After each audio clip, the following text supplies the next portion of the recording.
That's just a crazy, like, that's just a crazy line. Like, you think you the shit, bitch, you ain't the fart. Like, You what, ain't dude? even the Bro, fart. like you ain't even the fart. It's such a funny, like, just fun line. But it's It's a stupid song. Like that's why I like it so much. okay. I was about to be like, but do you think that's like good like lyricism? No, absolutely Hell no. nah. No, bro, I like J. Cole and stuff for lyricism if I wanna listen to lyrics, you know what I mean? But I'll tell you right now, Zero be turning up to that joint. What? Ice To the Spice? to the spice? Yeah, to that specific track. He'd be like, "You're not even the fart, bro." We went to go get food one time. And he played that shit. That shit was that shit was funny as shit, dog. That's class, bro. You're not even the fart. It's just a good song. Got my body Somebody moving. cooking? Can you hear it? Somebody cooking? Yeah, bro. She's scraping the shit out of that pan. Just getting in there, She's dog. scraping the shit out of that Hold pan. on, let me close the door actually. Hold on. Be like, hey, you been too loud. Man, he gets this woman cooking fast, huh? Hey, don't do that. Don't fucking do that. Don't do that. I'm just saying. Don't do that. Just making an observation is all, people. You're not even the fart. Bro, the fact that Zero listens to that it cracks me the fuck up. Oh, hey, by the way, I don't know if everybody's live. I'm live, by the way. But I gotta do I have to do the Unlucky Charms podcast.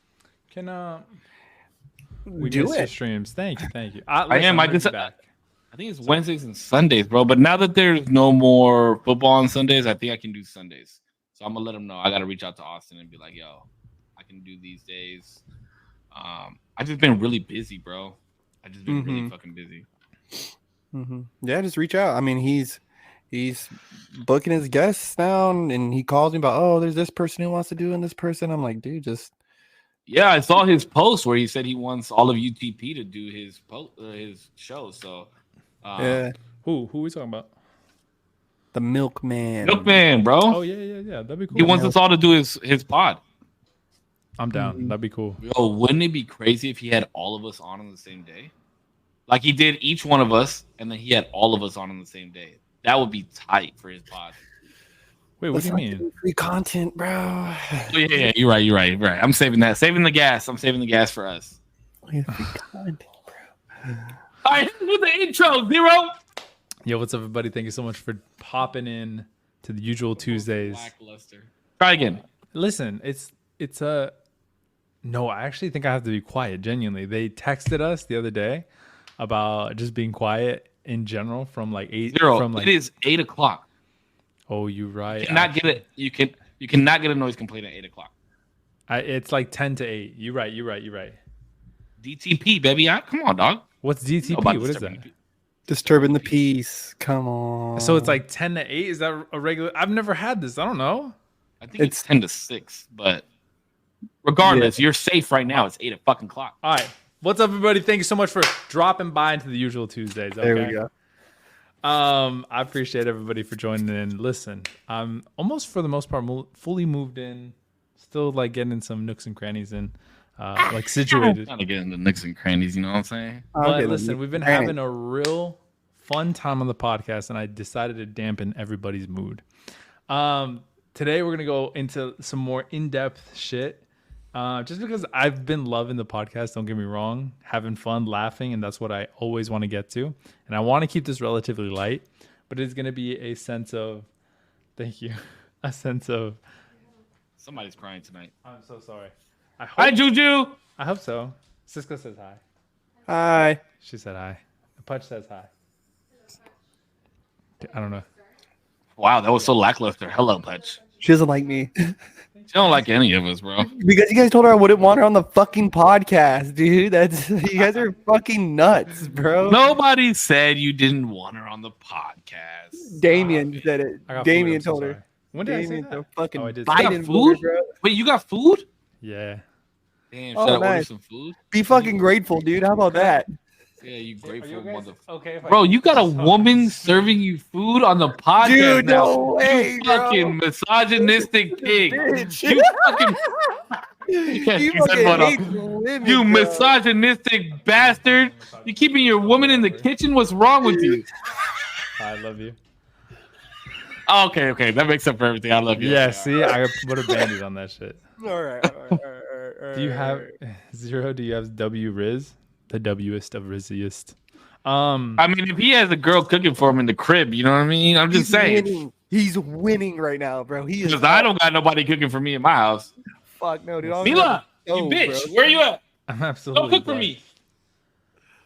I'm absolutely blessed to be, and that's kind of where I want to pivot into for this podcast. So, like I said, I do want to keep it light. I don't want to be like. For the record, though, Punch, I've had 3 days of this already. Okay, I've had 3 days of this, bro. I haven't brought this up till like today. Genuinely, started Friday. I've been saying it more often, definitely, but because I feel it. It's just, and Cisco has a theory on why I feel this way. It could be right. It could be wrong. I'm not saying anybody's right or wrong. No, I'm okay. Thank you.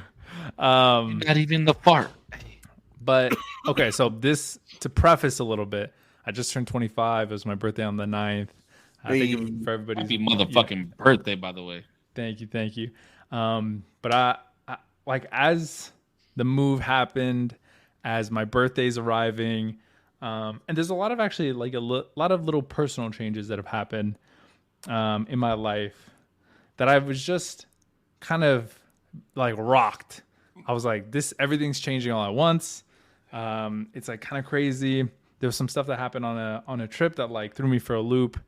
But a lot of the times when like I go into moments of change and big change, I ask God to like stable my life again, or like I ask a lot of God in these moments of like crazy change. But I was in the shower, butt ass naked, and I was just as the Lord intended. I was thinking, I was like, bro, I need to pray. Better way to talk to God. I was like, I need to pray. Like, I need to, like, shit is going crazy. And I was about to ask him for something, for like to be stable or to like fix things. But then I was just like, I should just be grateful for what I got now. And like, I'll figure it all out. I heard one time somebody say that it's kind of insulting to ask God for something when he's giving you everything. He gave you the mind to think, the legs to walk, the food to eat, like, and then you're gonna ask him to fix shit, and then you're gonna ask him to do shit, like, bro. So since then, I've been trying to like rewire my brain to just be like, thank you. Like every like bad day that I have, I try to think of like something nice to be thankful for. Like, thank you for the car that I'm able to afford to get me to and from work. Thank you for the job that I have, because I was working at Uber Eats making $50 a day. You know what I mean? Like, it was, mind you, it was my decision. It was dumb, but I'm just in such a better position that I just have so much to be grateful for. And I've tried to carry that out. And I wanted to see if you guys kind of shared the sentiment. And I have a couple of other questions, but that's kind of the basis of where this podcast is coming from and what the topic is coming from. But yeah, that's beautiful, brother. Thank you. It's a good one. I'm not gonna lie, it's a good one. But here's my look on it, okay? Right, as a non-religious person, right? Like I'm not here to say that.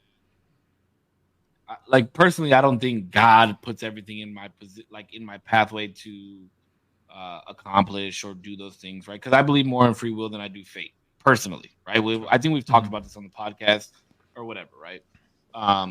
You know, we were just seeds planted and then grow as you may, right? Like if I plant a fucking vine next to a house, it's gonna grow onto the house. Plant it next to a tree, it's gonna grow onto the tree. Plant it next to a gate, it's gonna grow on the gate. Plant it in the middle of a garden, it's just gonna grow in the garden. Like that's how I view things, right? Like I was just a seed planted.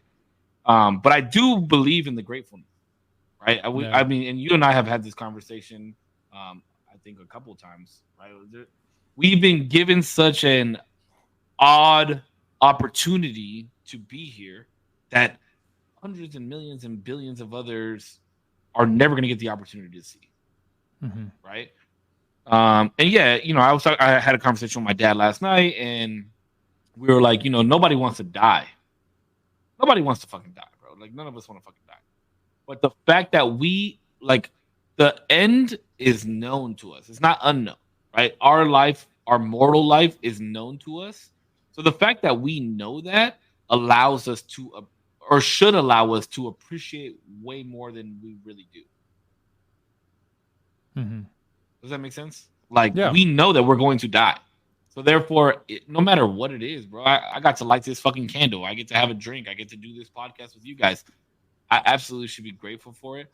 But so here's my question to you guys, as as believers of God, or some type of afterlife or something like that, is, or even speaking to God, I guess I should say, is that, do you find that it's necessary to thank Him for that on a daily basis? Like, because you just said right now, like, oh, I'm grateful for the car that I have. I'm grateful for the house I live in and this and that. Like, do you feel that you should let Him know that on a daily basis? I think so. I think the wanting to is yeah, you should want to, but is it absolutely necessary? On what grand scheme? That becomes like a grand scheme thing. Like, I don't know if it ever says in the Bible that these disciples prayed to God every single day for the thankfulness that they had, right? Like, they were yeah, and if He's all knowing, then He should know that you're thankful, right? Yeah, well, but that even goes to this thing of, like, your partner knows you love them, but then there's also a certain satisfaction of you telling them that you love them. Yeah, there's a difference to the proclaiming of it. You know what I'm saying? And that's where free will and faith. It's funny how you mention them as if they are mutually exclusive. Oh no, fate, not faith. Oh, fate. Fate. Yeah, like, because the faith and my free will, I have the free will to give these thanks every day, right? I have that free will, I have that choice, right? But my faith determines that every day I make that choice to do it because my faith is so strong. Like, you know what I mean? That but is the outcome of your fate different if you don't do that? No, I don't believe so. Because there was a scripture that I had read. I don't know the words exactly, but it was speaking to the effect of people who spread there's certain people who minister and spread the gospel and try to do good deeds to win favor with God versus just doing good things because that's what you're supposed to do. You know what I'm saying? So it's like those who seek favor in God. It was like something like He says, like, turn away from Him because I don't know you. Right? When that time comes, like, turn away because I don't know you. So it's the people who do it just out of, because this is what I'm supposed to be doing, not, oh, I'm trying to, brown nose. Like, it's like talking about like brown nosers damn near, like, you know what I'm saying? So no, I don't think your fate necessarily changes. It's like, sorry, really quick, the difference between, maybe not perfectly, but the way that I was having it described to me is Cain and Abel. The whole story with Cain and Abel is they're brothers, right? And then Abel, if I remember the story right, Abel's like God. Correct you. Please, for real, do, because maybe I don't remember. But Abel is depicted in the story as like not God's favorite, but God is like has decided that all of his sacrifices and things he's done are worthy of being in his good graces, I guess. And Cain, no matter what he tries, is always falling short. To like wrap up probably a longer story. The way that I like it to be described is Cain never truly gave sacrifices worth giving, no matter how, maybe even monetarily, let's say, they could have been high. Like, let's say I give up my whole desk setup. Monetarily, it's probably really high, but if it doesn't mean too much to me, is it that much of a sacrifice? It's like giving away like socks or something like that. But if I gave away like my car, that probably means a lot to me because my dad got it for me or whatever it may be. That's a big sacrifice. It's the difference of like the quality of thanks or the quality of the sacrifice that you give being in good graces with God. But it's quality to self, right? Is what you're saying. Because everybody's going to be different. You can give $1 million away and it be bullshit, or you can give $10 away and it mean the world. Well, that's interesting to think that later on in that story, right, when Cain is banished, he's imprinted with a mark, and that mark was to protect him against people who would come to find out of his murder of his brother. So it's like, if your father, didn't find favor in you, would he have given you this mark? Because that was kind of, you are right. Like he was upset that Abel had gained favor with God. Though they're both given these sacrifices. You know what I mean? So yeah, like, that's interesting. That's an interesting way for you to look at it. But if I'm not mistaken, too, that mark later in that same, I don't know if in the same story or if later in the Bible, Cain says that the burden he has of the mark is too much to bear. I think that's equivalent to, like, you know how you're more scared of your parent when they don't just yell at you versus when they just, like, maybe yell at you, maybe like hit you a couple times, and then you're like, okay, that's it, like, we're good. The punishment of, like, prolonged, even possibly, like, psychological, like, you get to sit with what you've done, and to the level of, like, a murder of your brother, is so much more than any real physical punishment could ever, bear. Anybody could bear. So yeah, that's interesting. That's a heavy story, bro. That's a heavy story. Yeah. But I do like thinking of Cain when I think about, like, gratefulness, like, and just kind of like giving what you can give. And if you're giving it your all, that is enough. You know what I mean? And though you may not be reaping the reward of what you seek now, it can come to you later. Like I just think of it like, to speak really layman, is this was just Abel's time to shine. This was his time, and I feel like, being a father of multiple children, it's like this one gets their shine, and then this one has to get their shine, and then this one's going to get my attention, and then this one's getting my attention. Rarely do they get it 50-50. You know what I'm saying? So sometimes you just got to be grateful. It might suck, you might fall short, whatever, like, you know what I mean, and you're not getting the light that you think that you deserve, right? That you think that you deserve, but it's coming later. It's like, yeah, but that's the point, right? That's the thing, is that you should never be in a position to feel that you're deserving of a certain light. Period. That's what gratefulness is. The way I look at it, right? Like, it's like, I'm doing these things not to have the spotlight put on me. I'm doing these things because, like Damo said, it's the fucking right thing to do. At the end of the day, that's the right thing to do. In my daily prayer, I say, I'm grateful for what you give, and I'm humbled by that and what you see fit to take away. Right. So it's like, good one. Jesus. So it's like humble. I want to stay humble when you take these things from me, because I'm gonna be like, how dare you take these things from me? Whether it's loss of a job, or you fucking stubbed your toe on the edge of the bed in the middle of the night, or fucking late again, stuck in fucking traffic, like, whatever it is, like, okay, cool. Like, this is because I'm grateful for everything that I've been given. Like, I have the chance to go to work. I'm late right now. Whatever, dude, just fucking, and keep it pushing. Question from the YouTube chat. Are you guys aware that Goku can beat Jesus? This is a highly contested. This is not a hot takes episode. And Abel isn't able to beat Goku. That's a good one. That's a good one. He couldn't beat his own brother, bro. So I wouldn't doubt it. Yeah, I'd take Goku in that fight. But Jesus, that's a harder sell, bro. I'm not gonna lie. It depends if he can use a cross or not. Jesus or Goku? Goku, if he can use a cross, he's got a fighting chance, dude. Maybe, bro. No, but I that's the thing that I've always been very, I wouldn't say weary on, right? Like, I feel like the way that I live my life and the way I go about my interactions with people, especially now as of late, like getting older and things of that nature. I mean, I feel like I always had it instilled in me, but I never really used it until I got older, is that just doing the right thing is the right thing always. And I don't expect anything back.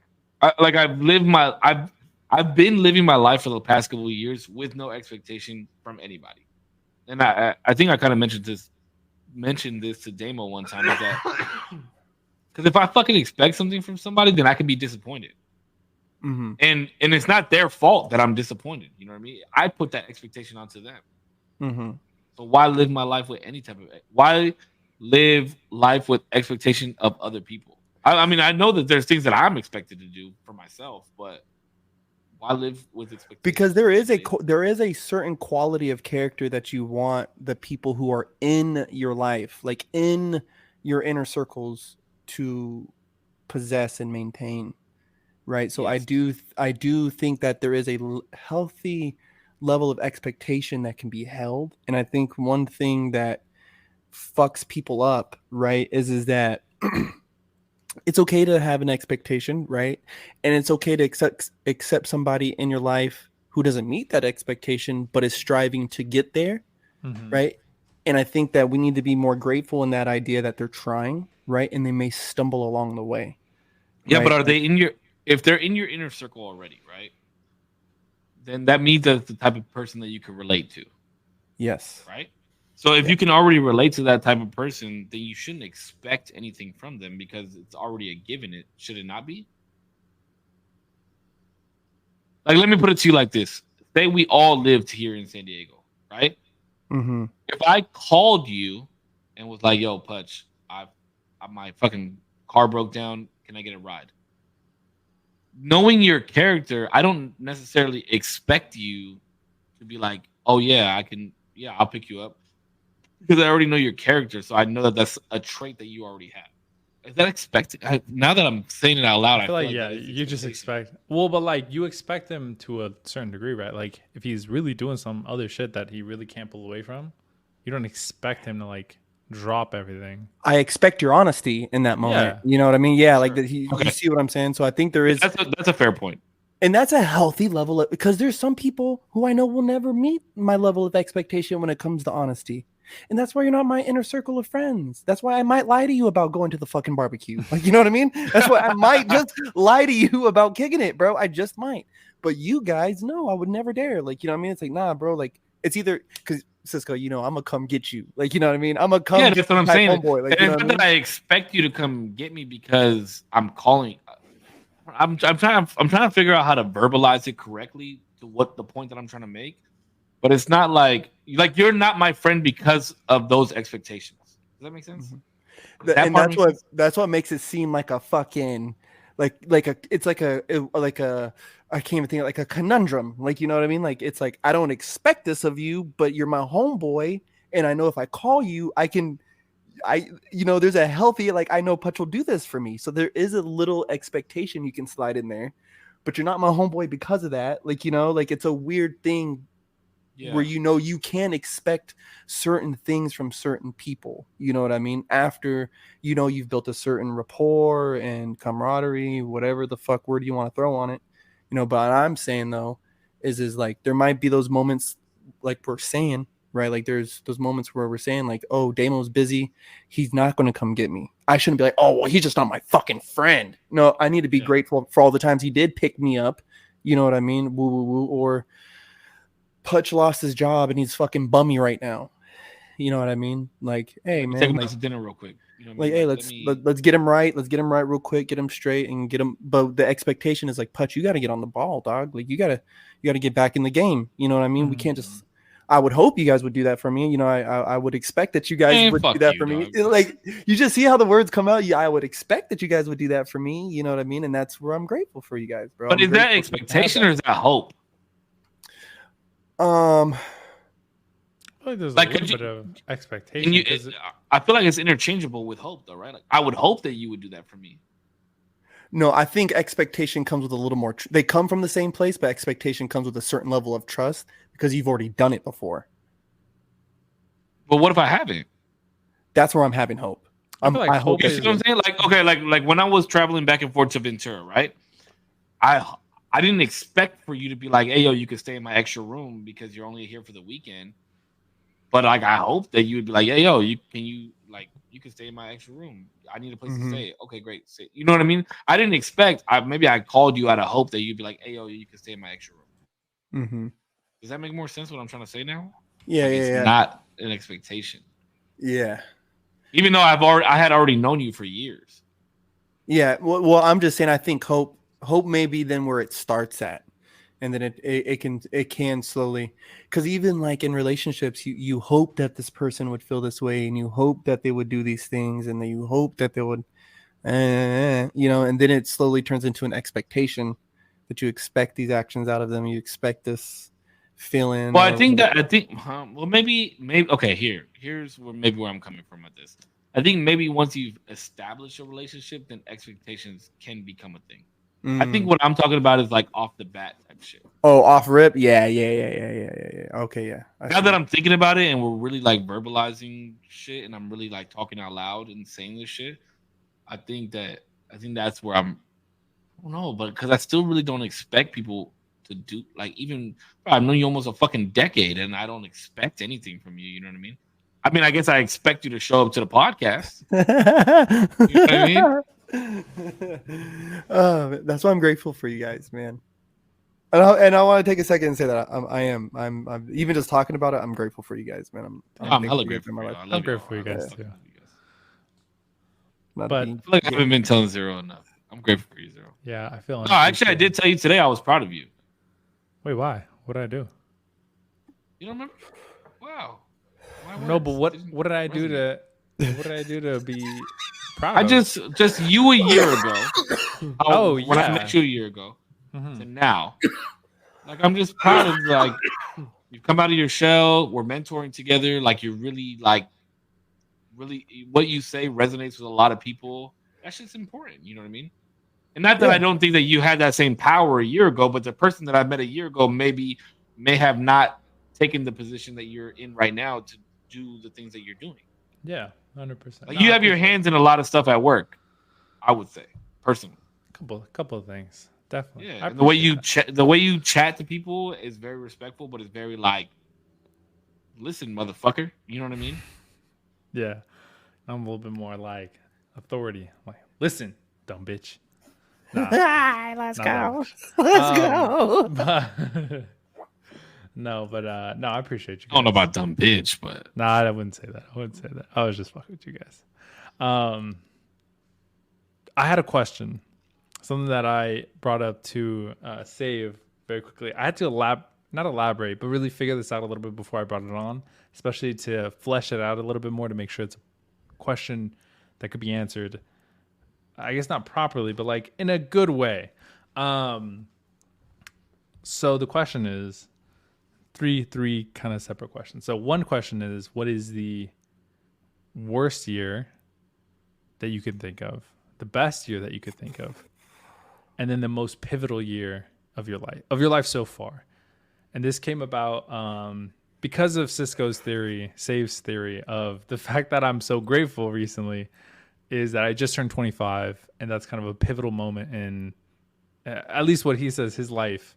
And that's when he started feeling a lot more grateful for things. Mm-hmm. And so I wanted to see, based on those three questions, where you guys are standing. This was a hard one for me to answer, Korpsx, and I don't go. I want you to go first because this is not an easy question for me to answer. No, bro, I've been taking some haymakers these last few fucking years, bro. Yeah, but because the way I looked at it is a whole year is really hard to establish in your mind. Like, wow, this was a real pivotal year for me to go about doing certain things and the way I do certain things, because I think the way that we are is very transitional throughout years.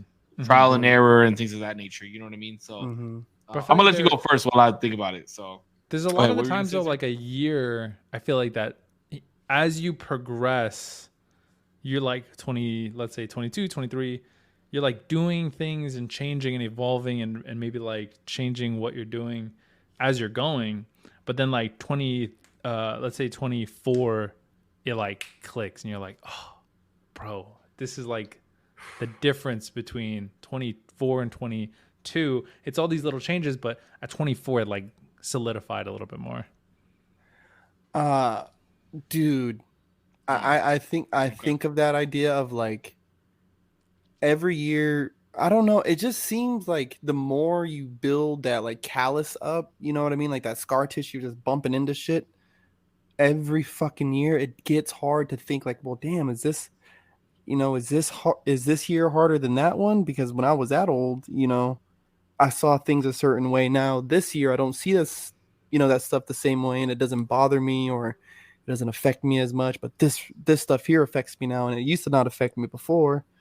You know, so that's a It's a hard question, bro. that's a hard question, bro. Yeah. I would say probably I would take it by like situations. And it's what most pivotal, hardest, and then best. Best. Like either if you want to take it like happiest, you could do that. You could do best is like the most profound year that you might have had. It depends on how you want to. Most pivotal year, I would say, of my life. Um, I would say 2000 and 2009, between 2009 and 2010, because that's when I moved back to California. And I always think of the separate timeline that I created of my life, dude, where I didn't move to Cali, like, you know what I mean? And what I would have became if I never started dancing with CI All Mill, you know what I mean? Because that led to Korpsx, you know, like I'm here now doing this fucking podcast all because I made a decision at 16 years old to get involved. That's wild. You know, so it's like, and I was on drugs, I was all this shit, like, you know what I mean? I was going in a certain direction. Hardest year, dude, I'd say probably 2019 into 2020 was probably the roughest, because that's when me and my son's mom had split up. And my sister, I think like 6 months before that, had moved back to North Carolina, so I was out here chilling just by myself, like, you know what I mean? That taught me a lot. We had lots of phone calls during that time. You and I. That taught me a lot about myself, bro. Like, I said this to the kids who were dancing one time, and I didn't realize it until it applied to myself, really what those words felt like. But I was like, I told them one time, I was like, yo, this shit matters to you now because you're this old, and these things matter to this old type people. You get older, that stuff doesn't matter anymore, because stuff that are that old type people, that stuff matters to them, and it goes on and on. Mm-hmm. Right. And I always remember this is this type stuff, guys. Like, you know what I mean? This type. I would always say this type, like this type. There's a time and a place. Dude, that 2019 to 2020 like made me realize, like, dude, there was so much shit that I should not, like, fuck all that. Like, and now even going forward, it's like, bro, I've already hit like a certain rock bottom that I don't think could really like muster up to it. Like, drastic shit would have to happen in my life for me to hit that. Best year? Fuck. But dude, I've had some good times, boys. I've had a pretty fucking rad life. I'm not gonna lie. I mean, a lot of it's bullshit, but when I think about the cool stuff, like, you know what I mean, like the stuff I'm grateful for, it's pretty fucking rad, bro. Key West was fun. Florida, I think, was probably like fun, but I think best year, dude, probably like 20. You know, obviously when Elijah was born is obvious. That's too obvious. Yeah, I don't think that counts. It counts, right? But I feel like that's a given. Yeah, that's life changing. But even that in itself, bro, is like so crazy. Like, you know what I mean? Like, you learn about yourself. You fucking really learn. You really learn about yourself. Oh my god. Bro, I'd have to say probably like 2014. It was like 2014 status. Bro, that 2016 summer was just ridiculous. Everybody loves 2016 summer. What the fuck happened 2016 summer? What happened that summer? I don't know, bro, but it was just a momentous summer. Like, everybody just loves that. That year, 2016, was a good year for everybody. Maybe not everybody, but it was just such a good year, bro. Dude, my dad died in December of that year. And it was like to think, I always hear people say that summer of 16. I'm like, dude, I don't remember nothing of 2016 except that. Like, that's the only, like, you get what I'm saying? Like, that's why, like, that's the year I moved back to San Diego. 2016. I think it is. Because your dad passed away right when because I came back in September. Mm-hmm. Or August or September, and then your dad passed. It was 2016. I came back to San Diego. Mm-hmm. That's because That was almost 10 years ago, bro. 15 I started crumping, and it was like a year before that, bro. I was doing fucking I was doing AOV and I was doing faction, bro, and I was coaching undeclared. Like, bro, I was dancing. Like best year, like if I could think of like just Putch, this motherfucker, what does he love doing and how much was he doing it? Was he doing it good? That year, I was doing it. I was doing it all the fucking time. Yeah, I moved back August 2016 was when I came back to San Diego. Yeah, Pops was gone by December. That's crazy, bro. Wild shit. All right, let's see. What was the 3 options? Best year of my life, Most worst year pivotal. of my life, and most pivotal. Yeah. I'll say best years of my life. I'm gonna say just based off of like recollection and just memory for the whole year. I'm talking about for the whole year because there's been times where I just had a great time. 2013, 2014, because I was in Vegas all the fucking time, bro, and I was really just like enjoying the fuck out of my life, and I'll never forget it to this day. My boy who I used to go out there with, we had this ritual because we always flew, right? We had this ritual, bro. We would fly in Friday, leave Sunday, and Friday we'd link up. We'd go to the airport bar, have a couple of drinks, get on the plane, order a drink. We both put our headphones in, whether we were sitting together or separately. Put our headphones in, bro. We both had our own playlist that we would fly to for 45 minutes, and we both played certain songs when we were, landing and shit. Go to the hotel, check in, and then he would shower or I would shower, and then whoever wasn't showering would go downstairs, grab an 18 pack, put it on ice, and then we would fucking iron our clothes, bro.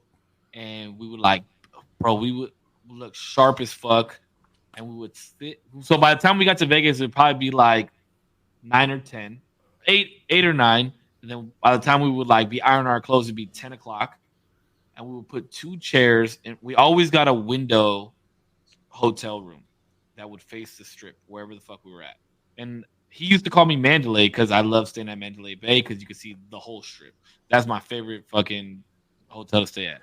And Sorry. we put 2 chairs in front of the window, and we would just sit and chat for an hour. And we would play The Weeknd, or we would play old Drake at that point.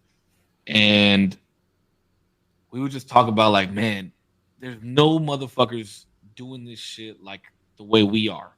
You know what I mean? There's nobody we're making the money that we're fucking making. We're 2 good looking guys. We don't even have to come here to get bitches. We just come here to have a good time. We know we're gonna fucking be hungover as fuck in the morning and wake up, and whoever wakes up first is gonna pass the other one a beer, and we're gonna drink, and then we're gonna go downstairs and gamble and go get some food and this and that, and we're gonna do it all again tomorrow night. And we would do that for an hour, and then 11:30 comes, call the cab or limo or whatever, wherever the fuck we were going that night, and just go and have a good ass fucking time and be vibing out wherever the fuck we're vibing at, wind up at the strip club, and get home, get back to the hotel 4 a.m. And that happened 17, 18 months in a row for me. It was fucking scheduled. We did it every single month, at least one time, sometimes even 2 times a month. And that, to me, I'll never forget that. That I had so much fucking fun, bro. It was the best time of my life. Then worst time of my life was you put it all on red. 2018, 2019. And same thing as Putch. That was I had just gotten out of my relationship, my 10-year relationship with my son's mom. Wound up being with another girl, but I was still just fucked up from being in a routine with the same person for 10 years and then changing it all up. And I was drinking every night, bro. I couldn't sleep without drinking, and I was just in a miserable place in my life internally, right? Externally, nobody really fucking knew. But internally, I was just in a weird place. My life had just changed drastically. I had my own place for the first time. I was alone. It was just horrible, bro. And it took me and then right after that happened, like COVID fucking happened. I was even more alone, And then my mom got COVID, went to the hospital. That's a scary story. Your mom's story is a scary story, bro. It was a fucked up time. Like that whole 3 year, I would say like 2018, 2019, 2020, that whole 3 years, I would never want to go back to that time ever in my life. This shit was fucked up. Most pivotal, I'd say was 2011, because that's when I got into the car business. And I don't know if I ever told this story, but was it 2011 or 2010? It was one of those years. Tara and I were living together, and I was working as a dishwasher, and I couldn't afford the rent for the place that we were fucking living at. And I don't know where the fuck she was at. Gang shit. Bro, I don't know where the fuck she was at, but she came home and she found me crying in the room on the floor, bro. I was like crying, like boo-hoo fucking crying. And she was like, "What's going on? What's wrong? This, that, and the other." And I was like, "Bro, we can't live like and this is back then, you know what I mean? Like the rent wasn't that expensive. It was like $1,100, $900, whatever the fuck it was back then. And I was like, I can't live like this. So she was like, "Listen, let's just like go and look for a job, this, that, and the other." Applied for a dealership. Then I went painting. I went to go paint, and the manager called me and he was like, "Hey, I got your resume. Can you come in for an interview?" And I was like, "Yeah. When do you want to schedule?" He's like, "Can you come in right now?" And I was like, "I'm not really in the attire to come in. You know what I mean?" But he was like, "No, just come right now." It was a brand new dealership. They were just fucking looking for people. I had fucking some Nikes on with Janowskis with paint all over them. I had paint all over my fingers. I had a white t-shirt on and black jeans. Walked in there. We did a standing interview. He just asked me a bunch of questions, hired me. And then that year, bro, was the most money I had ever made. Like in my 20s. Like I was 20 years old and I had made the most money that I've ever made before. And I was like, what the fuck? This just changed my whole fucking life. And now, like, sales is my life. I love selling. I love teaching people how to sell. I love everything about fucking sales. But the car business is a different beast, bro. Like, that month, like, that shit is scary, bro. You be yelling back and forth with your managers and, like, fuck you, motherfucker. Like, I remember when I was in finance, when I came back to San Diego, I was in finance, and one of my friends was a desk manager, and I was in finance. And, bro, we started arguing in front of salespeople, and I called him a fucking bitch. And then I went in, I fucking did the deal, and then I came back out, and I was like, "Yo, my bad. Like, I didn't even mean to call you that. It was disrespectful of me to do that in front of salespeople." And he's like, "Nah, we're good, bro. Like, I know you didn't fucking mean it. You're just mad at the fucking deal that you got." And I was like, "Yeah, my bad." But that was very. But getting into the car business was very pivotal to me because I grew very thick skin, and I had learned to like love people a little bit more. You know what I mean? Mm-hmm. And it showed me that money definitely changes people. Money fucks you up, bro. Like yourself, or you saw it like in other people? For everybody, bro. You put yourself in a position at 20 fucking years old, a motherfucker that never had shit before. Now you got a bunch of us, and you're making like buku bucks. Yeah, bro, it changes people. Hella changes people. Mm-hmm. It was a scary thing, and I had to be put in check, and somebody had to check my ass, and I was like, okay, you're right. Let's just make this bread and put it away, and I'm about to fly to Vegas every fucking month for 18 months. It was wild. I get real tight-lipped, bro, and people start talking about money and this and that, like how much they got. I'm just like, dude, I don't know. I'm not disclosing that number. Like, you know what I mean? Like, it doesn't. I don't ever want to judge somebody based off of how much they make. You know what I mean? And it doesn't fucking matter, bro. Yeah, you know, but people look at it like that's just the reality. Like, you know what I mean? Like, the reality is people do look at each other based off of these social standards of how much they make. But really, it's like, bro, like, somebody could be getting paid $8 an hour at a fucking thrift store somewhere, but this guy could probably build a house with his bare hands. You know what I mean? Like look at Amish people, bro. These motherfuckers build shit with their bare fucking hands, dude. You know what I mean? And it lasts forever.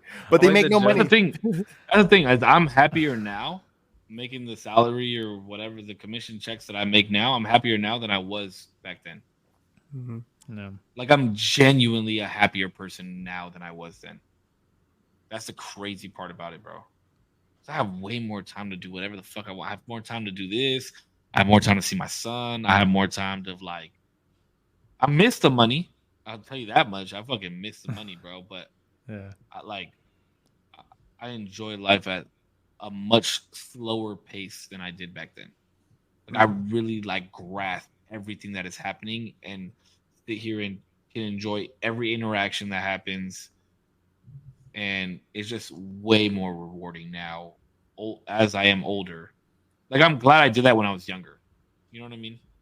Mm-hmm. Do you think there's a level of, like, you have to go through, I guess, the shattering of, like, your dream, maybe? Because, like, I feel like everybody's goal in the beginning, because it's such a easy, maybe not easy, but just, like, an easy goal to fixate on is to make as much money as possible. And let's say you have the opportunity, or get the opportunity to get as not as much, but a lot of money, way more than you're used to, and then realize all of the strings that it comes attached with. Do you think that like you necessarily need to like obtain that, that dream break a little bit and be like, oh fuck, like maybe this isn't everything, and maybe there's a lot more to like the goals that I should set than just the money? Absolutely. Well, I mean, I think there's a time and a place for certain people, right? Mm-hmm. Like I grew older and I had a child, and now I live on my own, and so I do have to make a certain amount of money. Mm-hmm. But like, I don't have to make the money that I was making before. But it was nice during that time that I was making that money because I could do the things that I wanted to do. Mm-hmm. Yeah. But I only wanted to do those things because I had the money to do them. You know what I mean? So it's like there's a lot of teetering that's going on. Had I not had the money to do all those things, I would have never experienced those things, and I may have wound up a different fucking person. Yeah. Yeah, like I don't need to make funny money. You know what I mean? Like where I can be just dumb with it. Like, oh, go to Six Flags on a fucking random Tuesday, or pop up over here. Like it sounds nice. You know what I mean? It does. And I've been able to make money where it was like that. Like, you know what I mean? But like, yeah, like Cisco's right. Like if I could really afford my life and be able to be around the kids and all this and all that more, I 100% would be doing that. Like, trust me. But I just can't, like, you know what I mean? So it's like, it's right. It's like, if you have your bottom line and you're hitting it and you got enough to be able to like make sure your family's good, anything outside of that, bro, you're honestly trading. You know what I mean? Like you're being a little greedy. You know what I mean? If in my eyes, it's like you're being a little greedy and you're just kind of trading this time you could be spending with the fam or spending doing the things that you actually like doing. You know what I mean? Besides making money. Yeah, I had a sales manager that would give us a hard time when we would leave work on our scheduled time to leave, and they'd be like, "Yo, where you going? Like, you're not gonna stay until close to try and make another deal?" Like, what? They were like, "What happens? When you want to buy a house? What happens when you have a kid? Like, you don't want to put all that money away and make sure that you have that shit for like, motherfucker, I ain't even putting no money away for myself. Like, what the fuck? No, I don't want to fucking stay. You know what I mean? But that would get in your head and you'd be like, you know what? He's right. Like, maybe I could stay for a couple 2 hours until we close the doors and I could make another deal because another deal might put $500 on my check or $800 on my check. You know what I mean? Or I'm this close to my bonus, which is a $1,500 fucking bonus. Or maybe somebody's going to come in on this used car that I know I can make $2,500 on to sell it. Like, okay, now I'm going to stay. You know what I mean? But that's the thing is, though, like when you're in that position, your life is leveraged by money. Mm-hmm. And my life is way more important than money is. So why was I leveraging my life to money? You know what I mean? Like, and that's the fucked up part because we love money. We can do everything we want when we have the fucking money. We don't have to penny pinch. We don't have to do this, that, and the other. But then I'm missing out on every fucking other thing that's going on. I'm missing out with time with my friends who I've been friends with for who knows how long. I'm missing out. I would be missing out on doing a podcast. I'd be missing out on so much shit, bro. So when they say time is money, my time is more important than money. Mm-hmm. Mm-hmm. But what about, so I feel like I get into this problem a little bit. I feel like a lot of the times people need to be motivated by money to have the drive. But me personally, I've never, ever, ever been motivated by money. I thought like when I get a job, I'll be motivated by money. Didn't happen. When I get out of school, I'll be motivated by money. It didn't happen. When I get a place, I'll be motivated by money. It hasn't happened. Like I get a little worried because I'm like, I know money's important, but I do, like, by default, I think I've always valued time over money. But like in the world we're in right now, not that like you can't do things to make more money with less time, but it's just, I feel like sometimes like I need a little bit more drive, and money's like an easy de facto like way to drive people sometimes, where I'm like just missing that part of my brain where I'm like, yeah, but you here I'm, and I mean this in the most respectful way possible. Mm-hmm. You've never had to worry about money. No, that's true, definitely. So that plays the biggest key right there. But like, all you've ever had to worry about is whatever minimum rent that your parents asked you to pay, your car payment, and your gas. Like, other than that, everything else, your money went to everything else that you wanted. You know what I mean? Like, you weren't grinding because you couldn't eat. You weren't grinding because you couldn't put gas in a car. You weren't grinding because, you know what I mean? Like if you wanted to grab something, you could easily grab it. It would be more of a matter of, do I really want to watch this money leave my bank account type shit for you? But it was like, it wasn't a struggle bust type of thing for you because you never had to worry about the money. You know what I mean? You never had to worry that this was going to be your last dollar. Bro, I've been making life decisions at the gas pump, dog, for a cool minute, bro. You're like, I can only put $15.85 in this. Yeah, and I'm hoping that gets me to where I need to go. 85. You've never been in that position. You know what I mean? So therefore, money doesn't dictate the way that you go about your life. But now it might change for you now because you have your own joint.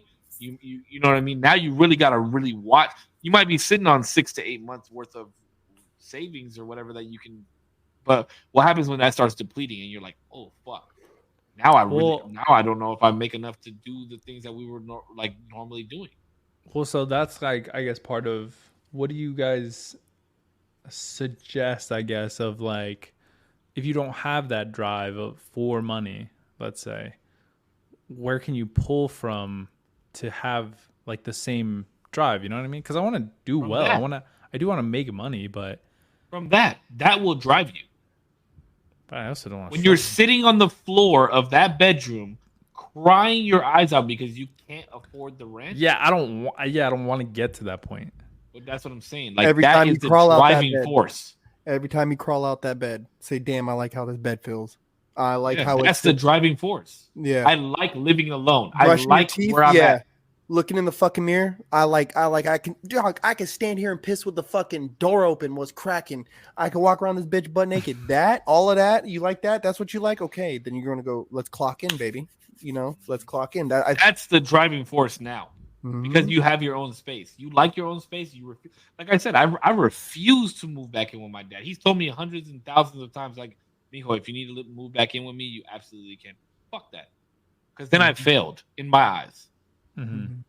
Once you leave the nest, you don't go back. Yeah, that's the driving force. It's hard, bro. Like, even like me moving back in with my sister, I'm not even there, and I still think about it, and it makes me feel like, like, motherfucker rents out a hotel room to do the podcast, bro. You feel me? Like, it just doesn't feel right. I don't feel comfortable.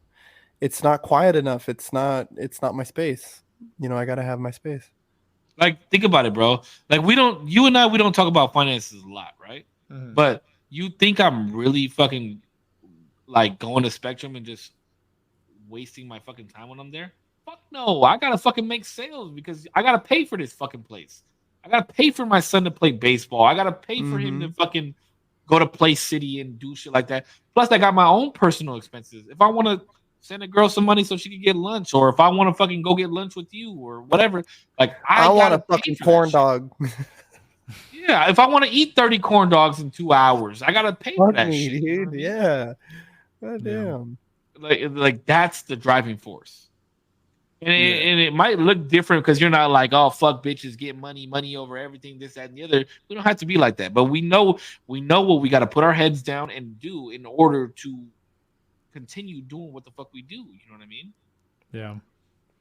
That's Bro, why that's why when we're at work, I don't give a fuck if I'm a top guy or not. What the fuck are my paychecks looking like? That's what I care about. I don't give a fuck about being a top guy. Who the fuck? Because I'm a top guy, who the fuck am I impressing? I don't give a fuck. I care about what my paycheck looks like, and as long as my paycheck makes sure that I can maintain the things that I maintain, I can go out once or twice every month if I wanted to do that. I can go eat somewhere fucking nice. Like that's all the fuck I give a fuck about. I can go eat poke with you, or if I'm driving to work and I'm like, hey, I'll be early. You want some Starbucks? If I can take care of you, my people, me, whoever the fuck is around me, that's all I give a fuck about. Fuck being the top guy, bro. I'm not here to impress nobody. I'm here to make sure my paper is right. That's it. Goddamn right, baby. America. America. Fuck yeah. Bro, no, I just like turned up on you. even My bad. I didn't mean to turn. No, up. you're good, bro. No, Bro, like, I genuinely like ask myself this because like no, you are right. Like as I've been absolutely blessed, and I'll say it every fucking day, but I've been blessed with the ability to like not necessarily be able to relate every time when you guys are like talking about the struggles that you guys have been through. And I guess to some degree it's a double-edged sword because they don't have that drive for money in that same regard. But I'm I'm more wanting to figure out the same drive with a different force behind it before I have to get to that point of like, this is my story. I hope that I can like divert from that story and just be like, this is what drives me. This could be what drives a lot of other people who aren't necessarily innately driven by money. You know what I mean? No, but you also have to be thankful for it, right? Like, be thankful that you've never been put in a position where you put in $1.15 in your fucking gas tank. You know what I mean? Like, that shit sucks, bro. You know what I mean? Yeah. No, I know you guys aren't ever proud. Put $1.15 in my gas tank and I look around and see who the fuck is around me real quick, and I like jam out and I'm like, oh fuck, I hope I can make it to work type shit. You know what I mean? Like, but at the end of the day, you got to be able to put your pride aside. I mean, there was a time where I was like, yo, Demo, can you give me a fucking ride home? You know what I mean? Like, I was taking the trolley to do, but like, see, that's the thing, right? It's like, do it in silence. That's what I wish I would have known when I was making all the fucking money that I was making. Because I was loud and proud that I was fucking making all this money.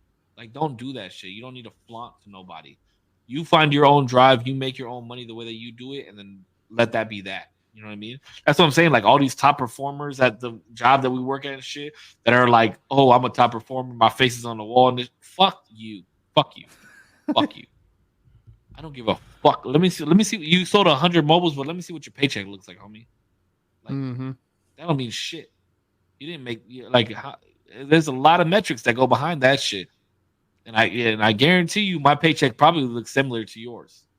Because if it didn't, you know what I mean, I wouldn't be in positions that I am where I'm at. You know what I mean? Does that make sense what I'm trying to say? Like it's the loud ones that you got to worry about. And I think Jay-Z said it. He said the quietest one in the room is the richest. They're always the most dangerous, that's for sure. And there's a picture of him, and it's crazy, bro. I've seen this picture of Jay-Z. I'll see if I can find it. I'll send it to you guys. There's a picture of Jay-Z who's obviously worth more than any fucking rapper out there, right? And it's like there's like 30 of them in the fucking room. They all got these big ass chains on and grills in and all this gold, watches, all that shit. And this motherfucker has nothing. Nothing. And he's the richest one in the fucking room. Yeah. Bro, I wear just enough jewelry so they can send me home. You know what I mean? If they were to ever find me somewhere. I wear just enough jewelry, bro. And I've always been, I'm significantly older than some of the boys in my friend group back home, like some of the boys in the fam. And so I've always enjoyed kicking it around them because it's like I don't like I don't even feel pressured to flaunt my money in front of them. Mm-hmm. You know, I don't even feel like I need to even mention my job around these guys. Like, you know what I mean? Like, I don't like talking about it. I don't, because, yeah, you know, we get paid pretty good money. Like, you know what I mean? Electricians, period. Like, you know what I mean? They get paid pretty good money, and I travel. So I get, you know, it's a lot of cool shit that comes with it. Like, you know, but I don't like, even now, like, it just sounds weird coming out of my mouth. Like, Yeah. like it's like, fuck that. But I don't know. Because I've had that thing too of like, I'm not, if it's for the money, this is bullshit. I could just go rob people, you know, like I could just go rob people, bro. Like, you know, I could sell, like, you know, you could get into illicit activities allegedly, like, you know, stupid as fuck. Like, I would rather make an honest man's paycheck, one, you know, and two, it's to show my son, like, hey, bro, when you got responsibilities, you're going to do things that you don't want to do. You feel like you don't have to do them. No, you need to do these things. These are your responsibility. I normally wear my chain tucked in. The only time I really wear my chain out is when we're on the podcast, or like if I'm going out or something. Like I have a nice outfit on and I want to show my chain, but I always wear my chain tucked in. Typically, I normally wear my chain tucked in. And I tell myself nowadays too, if I'm in a space where I feel like I need to do that, then I don't need to be there. You know what I mean? Like, I should be able to feel like myself and feel cordial. Like, you know what I mean? Like, just be myself. Yeah.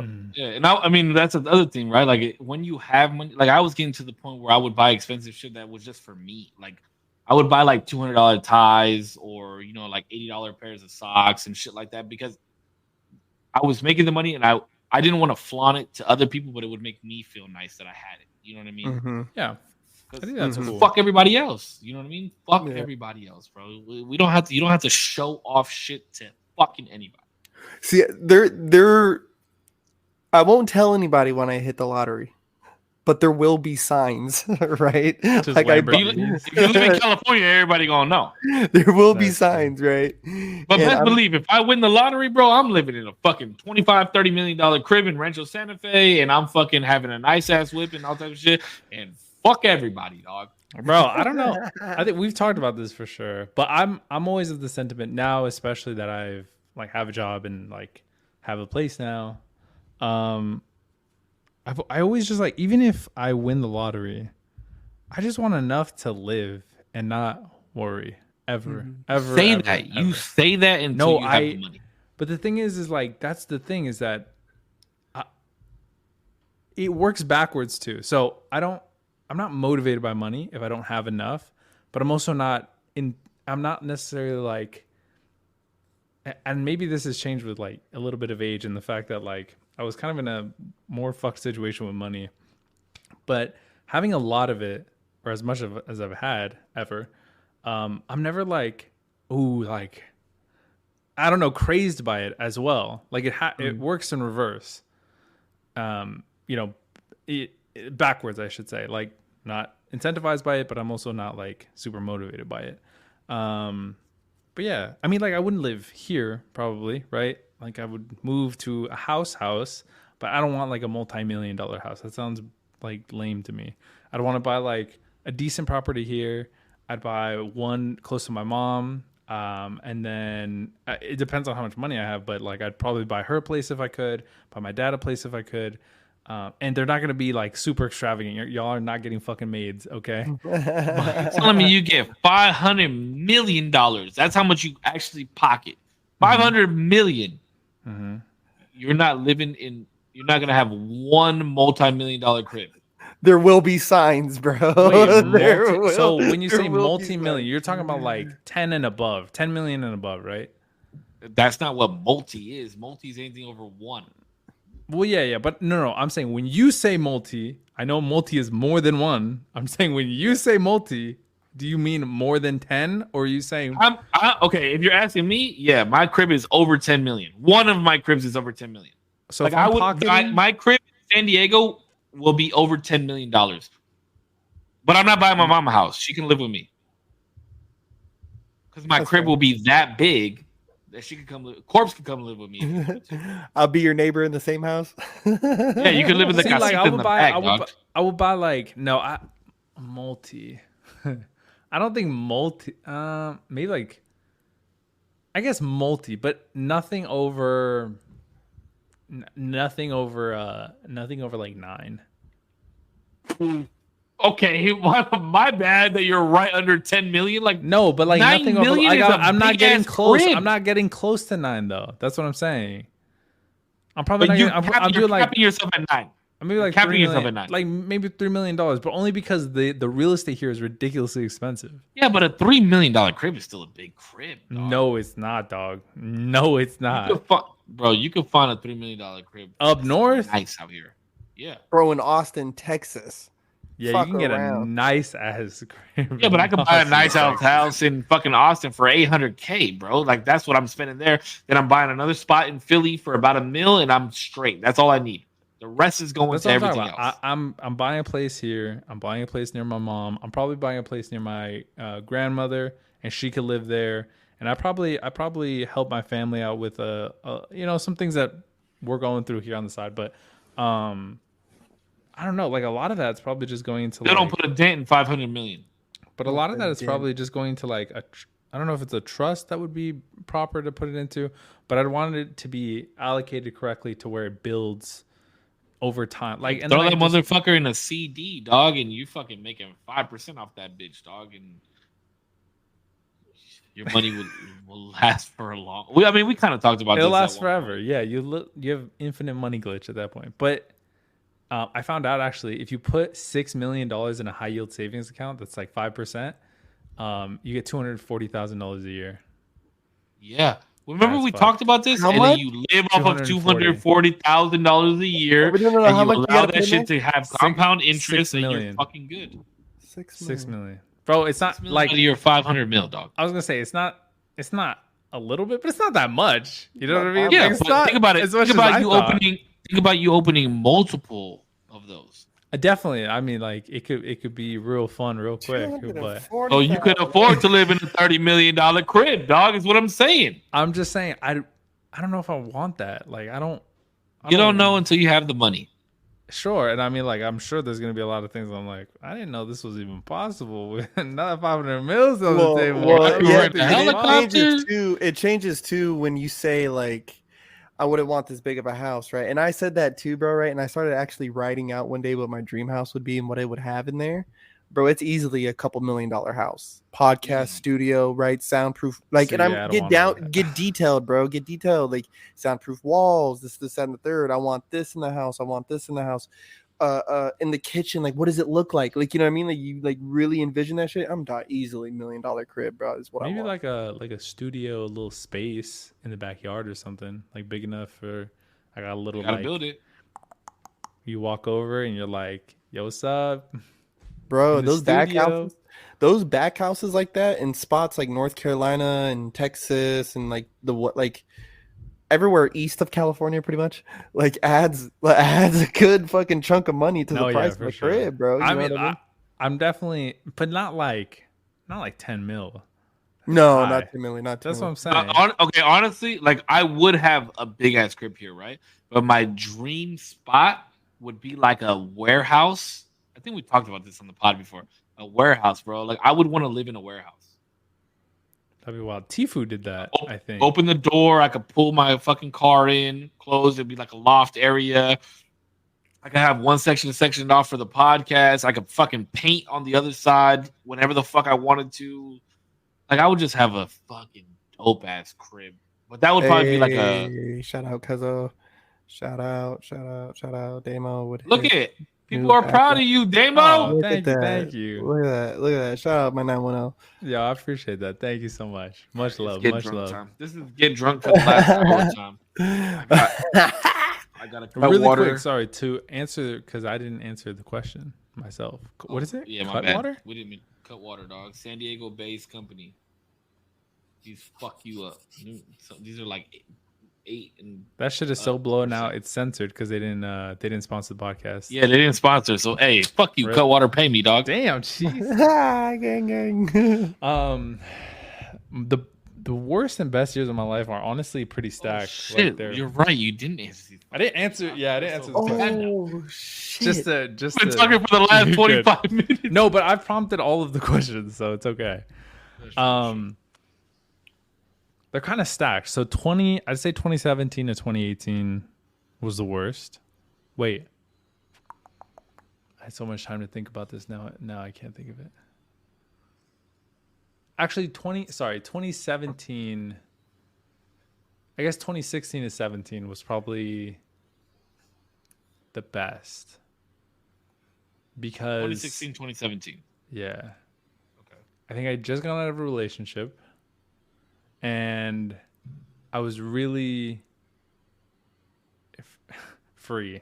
Like it felt I'm free. it felt like I don't know, like I had a lot of time to recoup that I needed to just to be myself and to be with friends and to be with family and have no like looming thing over my head. So it was probably the best.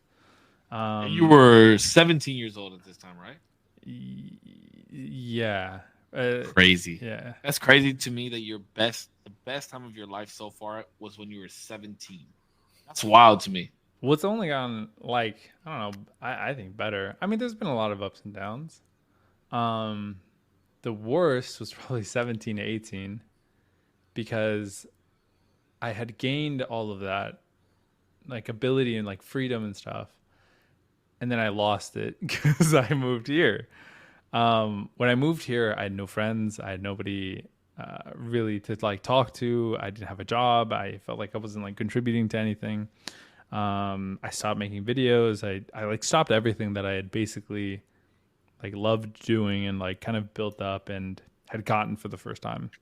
And that was that year. It was like super, I don't like to say depressed very often because I think that's a pretty serious word, but as close as depression as I've ever gotten was probably that year. You think it was because you moved here? That you stopped doing all that stuff. The move here honestly came with a lot of strings that I didn't really work out at the time. It was so built up in my head because I had moved from California to Texas, to New Mexico. When I moved, it was super sad. I was like super mad at like my mom, and there was a lot of emotions to it that eventually like I kind of figured and worked out. But the goal was always to come back and to be like live my life here because I always felt like it was supposed to be here. And it's funny that Korpsx brought up the whole like alternate reality from a move because I have that exact same experience of like so much when I was younger was fixated on the idea that like if I just didn't move, my life would be so much different. And I'll never know, obviously, we'll never know what it's like on the other side of that different reality. But there's so much that I'm grateful for that happened in that move and in that whole process that like made me the type of person I am today. But in that transition from California to New Mexico and living there for like 8 years, I think it was, there was a lot of like buildup of what California was supposed to be in my head. It was like a relationship with my father that I never really got to get because I was in New Mexico. It was a relationship with friends that I had left here when I was in elementary, bro. Like that's how built up in my head it was. It was like, oh, my friends are gonna be back. We're gonna be so sick because we kept in touch as like the time went on. I came here for summer. We like kept in touch. We were cool. And like everything's gonna work out. Like this is obviously when I was younger. I'm gonna move out here and be like doing YouTube full time. I'm gonna make a lot of money, whatever. Everything's gonna be so cool, like so easy. It's gonna be so nice. That was the naive dipshit brain I had. And then I don't think it's dipshit. Don't do that to yourself. No, but it was just like it was just so not thought out that like of course it wasn't gonna work out that way. Like, yeah, no shit. So coming out here, realizing that like a relationship with my dad is way more work than I was intending. My friends that I had thought would be ready for me to come back are doing their own thing because they have their own life, and of course they do. Like they're not gonna wait for me or anything like that. realizing that a lot of them weren't like necessarily available to be my friend by the time I got out here. And that's for like one reason or another. But, and also the fact that like I wasn't working for a good portion of that year was like, none of this was supposed to happen this way. So it was like the most idea shattering that I've ever experienced. And all of that being like happening all in at once, made me super, super depressed, or as close to depressed as I could say I've been. And then the most pivotal year was the year right after, because I got a job, felt a lot better about that. I had gotten a little bit closer with my dad, and I think since then, obviously, I've gotten closer and closer, and found Julissa. And a lot of the things that I was like shattered the year prior, I had kind of reimagined, like, okay, things are going to be way harder than I thought, but I'm way more capable than I realize, and I can do things and change things, and there's people in my life that that I could be, grateful for, and work to have better relationships. And so that was probably the best, most pivotal year of my life, because I like got more control over my life in that year. Mm. Can I ask you a personal question? Yeah. About your dad? Mm-hmm. Just because, I don't know. I think I talked about this on the podcast before. Like, my mom and I didn't always have the best relationship growing up, but now that I'm older and her and I have hung out more as we've gotten older, like, we've really gotten to talk to each other about each other, and like, hey, like, you were a great mom, and this is what I feel like you could have done differently, but I understand why you've done this, that, and the other. And like, same thing for me. Like, you were kind of a shit son when you were younger, but I know why you did that shit and this and that. So I was actually with my mom on Sunday, and like, I have a great relationship with my dad, right? Like, I just went and saw him yesterday, and we had dinner together, and we talk about the shit that I know he likes, like hunting and guns and Mexico and all this shit, right? Mm-hmm. But on Sunday, my mom, we took a shot of tequila, and she asked me, she was like, have you ever talked to your dad about how you feel? And I was like, what do you mean how I feel? And she was like, have you ever talked to him about not being there when you wanted him to be there? Like, he never went to any of your dance shit. He never watched you skate. He probably doesn't even know that you did graffiti, and got paid for it. Have you ever talked to him about that? And I was like, nah.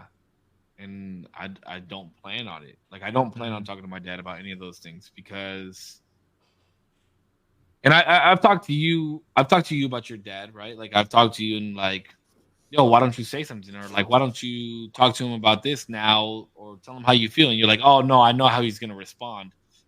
And then I gave you shit for it, right? Like, I gave you shit, and I was like, yo, you should talk to him about that. But then when my mom asked me that question, and I was like, nah, like, I'm not gonna talk to him about it, because I already know what he's gonna say. And I was like, holy fuck. Yeah. Like, Damo told me the same exact thing, and I pressed him on it. Like, how do you know what your dad's gonna say? Like, you don't know. You're older now, this, that, and the other. But I understood, like, from the outside looking in, my mom asked me that, and I was like, holy fuck. Like, I'm okay with my dad leaving this earth and never telling him that. But yeah. No. This might be the night, boys. But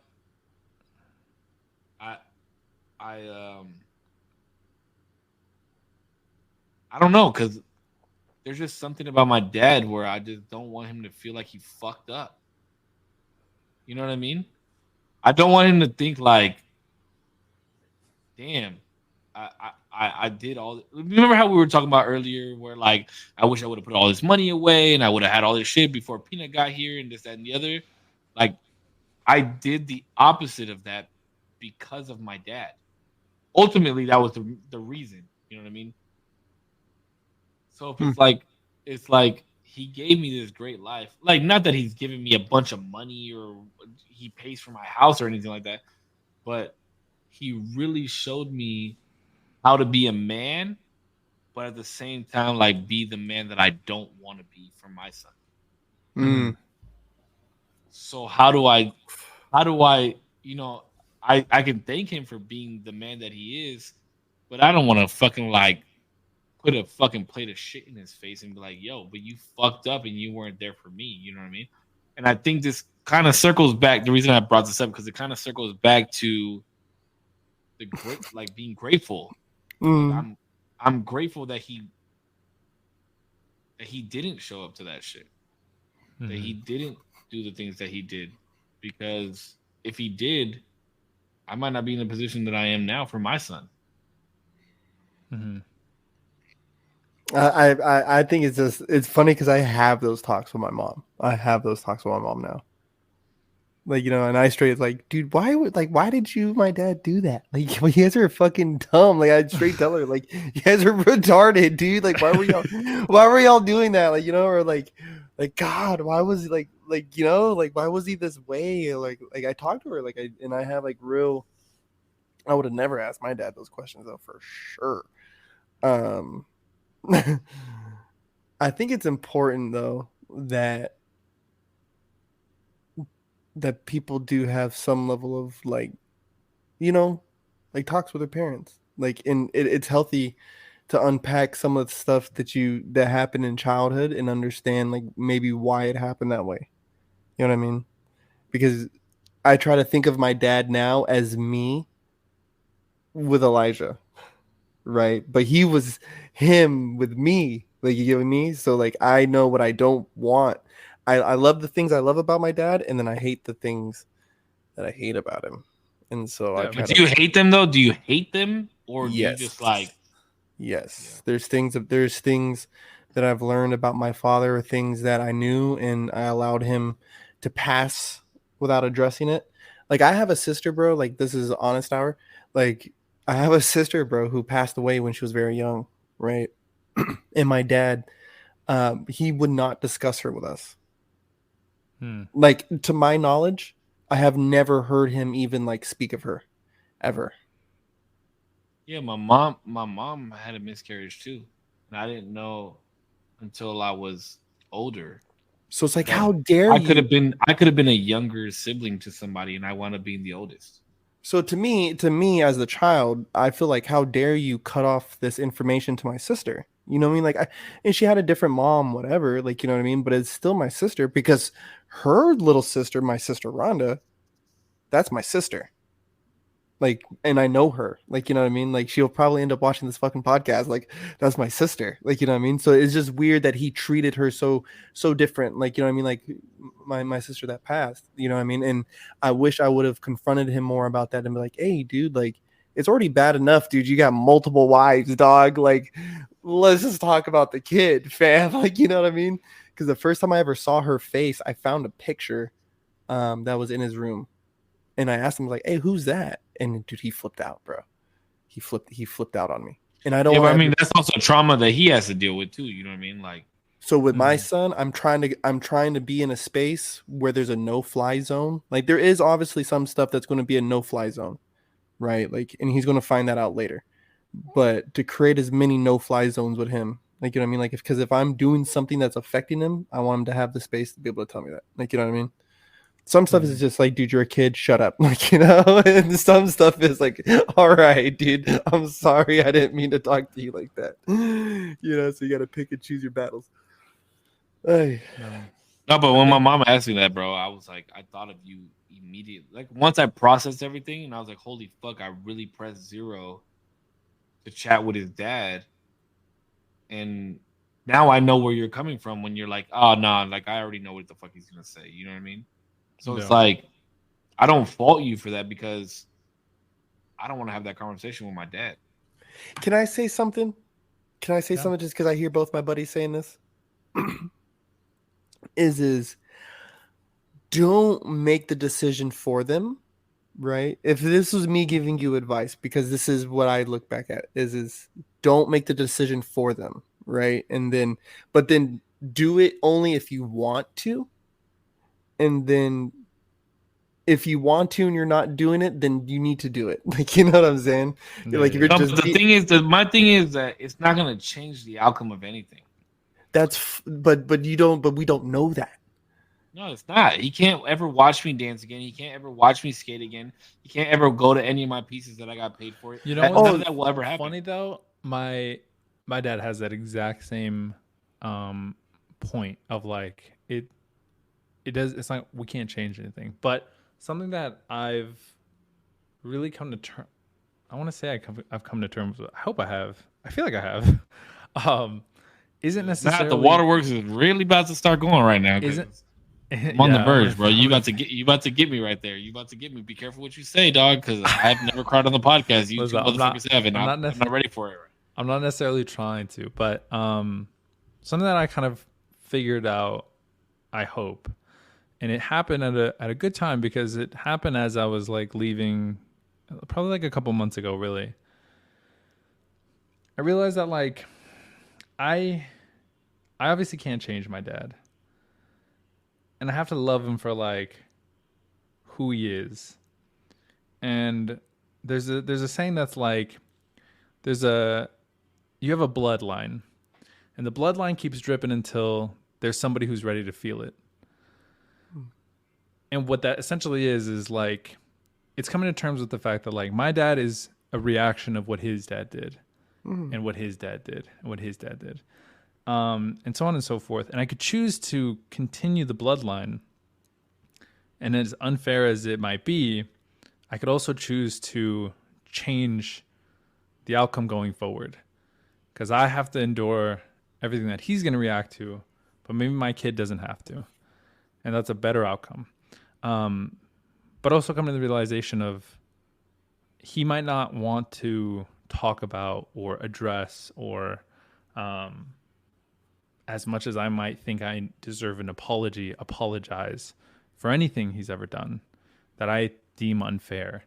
I just have to come to terms and love what he is willing to do or give. And I mean, whether that's fair or not is a whole nother conversation. But I think it is better to leave things said versus unsaid, because as much as I guess we'd like to say we're comfortable, you know, when his eyes close forever, to leave things unsaid, I don't think that that's okay. And when you did talk to me about it, Save, I did have a conversation with him, and as much as he might say like, oh, it doesn't matter, it mattered to me a lot, because when he goes, I could say there's nothing that I left on the table, you know? Yeah. See, I'm the opposite, bro. Yeah. I'm the opposite because I see how my dad is, and I see how he is with my kid, and I see how he is with his other grandkids. And to me, like I said, because I try and find the light in every situation, bro. You know what I mean? I try and find the positivity, and I had to endure that, and I whether you say it's childhood trauma or whatever the fucking case may be, that I haven't unpacked it or whatever. Like I feel like I've unpacked it if I'm able to chat about it, right? Mm-hmm. And for me to understand that I will not do that to my kid is enough understanding for me to never have to bring it up. Because in my eyes, my father has a better life without me being like, hey, yo, you know, like you really fucked me up because you didn't do this shit. Well, but also, like, you don't. What if, like, not even necessarily bringing it up in that vein? What if? Oh, I mean, yeah, obviously I'm not being very like vain that right now, but I know, no, but I just mean like, like if I would have been like, Dad, okay. I wish you would have watched me dance, Dad. I wish you would have done this, but then I say like, oh, I'm glad you didn't though, because now look at the life that Peanut's gonna have. Like, no, like, or I think it's better off going unsaid. Do you think it would create more of an inclination for him to be at Peanuts games? No, because I already think he will do that. What if also not only to your son, but what if he I do think to some degree I feel like I have changed my dad even a little bit. I don't. He can't go back. He'll never be able to go back. None of us can. But everything that I've told him, one, gets me closer to him because now he knows how I feel. And whether or not he wants to address that or not is definitely within his power, within his right. But at least he knows. He has a better indication of where I am. And then two, even if 1% of him, the next time I see him, can be more informed on how to act and how I would appreciate it, and he acts on that, that's something that I could be appreciative of. Yeah, but I'm to the point where I don't need my dad to act any different towards me. He shows me love. I mean, last night, I wasn't gonna go to his crib, bro. I was hungover as fuck. My stepmom. I wasn't I was under the impression that my stepmom wasn't gonna be home, so nobody was cooking. And he called me and he said, "Hey, we're waiting for you. Where you at? We're waiting to eat." Mm-hmm. That to me is you waited for me to eat. My stepmom cooked. Okay, I'll be there in 10 minutes. I was there. We ate. We had a good time. We talked about his time in Mexico again because I know that's what he enjoys. I'm to the point where I'm chilling in my life right now where I am as a father, and I have great conversations with my father about whatever the fuck it is. Granted, I only get one day to talk to him, face to face, but I mean, God willing, he'll make it back home to where he's from, where he wants to die and rest his head, and I'll be able to go visit him. And God willing, of course, right? I'll be able to spend so much more fucking time with him when I go visit him out there, and we'll be able to do everything that we weren't able to do when I was a kid, as an adult with him, in the place that he wants to be and enjoys being at, doing the things that he enjoys doing, and maybe at that point, then maybe I'll have a conversation with him, but. Where I am in my life, I don't care to do that because one, I'm in a good place. I'm in a great place. I've taken the light out of the negative, what others may call a negative situation, or even what I may call as a negative situation. And why put, there's no, I have no need to put a burden on him to think that he fucked up when I was a kid. You know what I mean? I'm a good man, bro. I grew up to be a great individual because of that. Mm-hmm. So what do I need to tell him? You know what I mean? I grew up to be a great individual. I genuinely feel like I'm a great individual. I have great people around me. Look at you two. If I was really that fucked up, you guys wouldn't be around me. But I'm a part. I grew up because of that. I don't even know what the fuck. What came up on the bottom? I missed it. He wants you to change your mind. Just talk to him about it, bro. I'm on team talk. What's the benefit? What's the benefit? But it's also so weird that you flipped so hard from No, because I understand. That's what I was going to ask him. How are you able? Where's the disconnect of you telling him and then you not doing it though? I get it because though. Now it's in front of me and I'm understanding of it. Interesting. What good comes of it? What good comes of it? Because I'm on team good comes from it. Right. I'm on team good comes from it. All right. And one, it does something for me. Right. It does something for me to look at the person across from me and they ain't even got to apologize and they can rationalize whatever the fuck. But me saying it to you makes me feel better. Just about. But I feel better just saying it to you guys. But it to me, and that's where it is fair if that's enough for you. But for Pacho, it was not enough. It was not enough. If my father passes away tomorrow, I will not regret that I did not have this conversation with him. I know that I will not. Because where my father and I are currently, we're in a great place. Where I am as being a father, I'm in a great place. And I know that the outcome of our conversation cannot change the outcome of who I am as a man to this day and will not change the outcome of how he moves forward.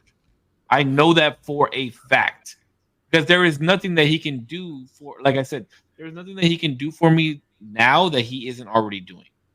I do. I like to openly bring some of the stuff up to my mom, right? Because again, I'm team good comes from it, and I feel that sometimes I find a certain connection with her because I I'm telling her I recognized her faults and her mistakes.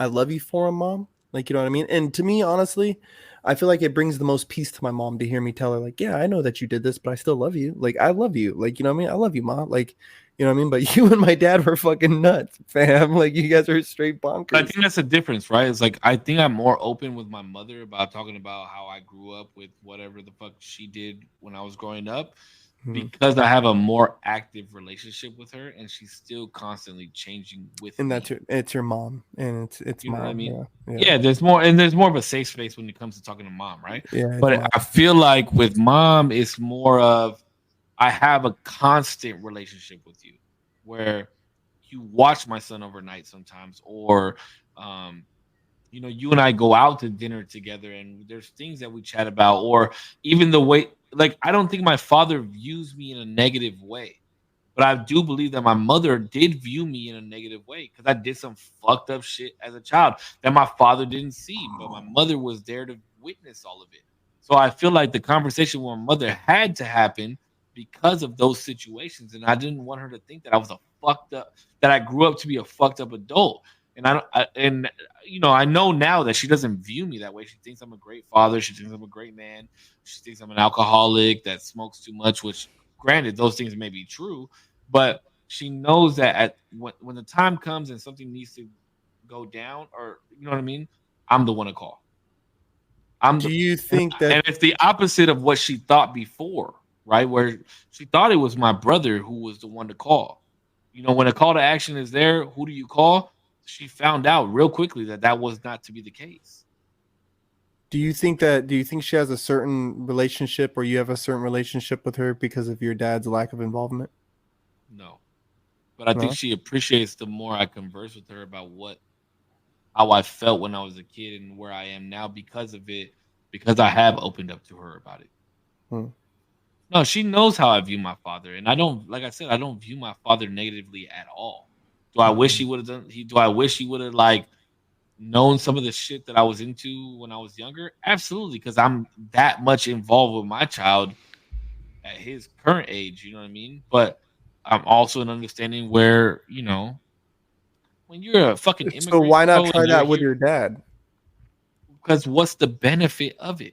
Because then you'll have the same relationship you have with your mom with your dad. I can't though, because I can't take my dad out to dinner. I can't take him out to breakfast. I can't go out with him on a Friday night and do something with him because he works 2 jobs.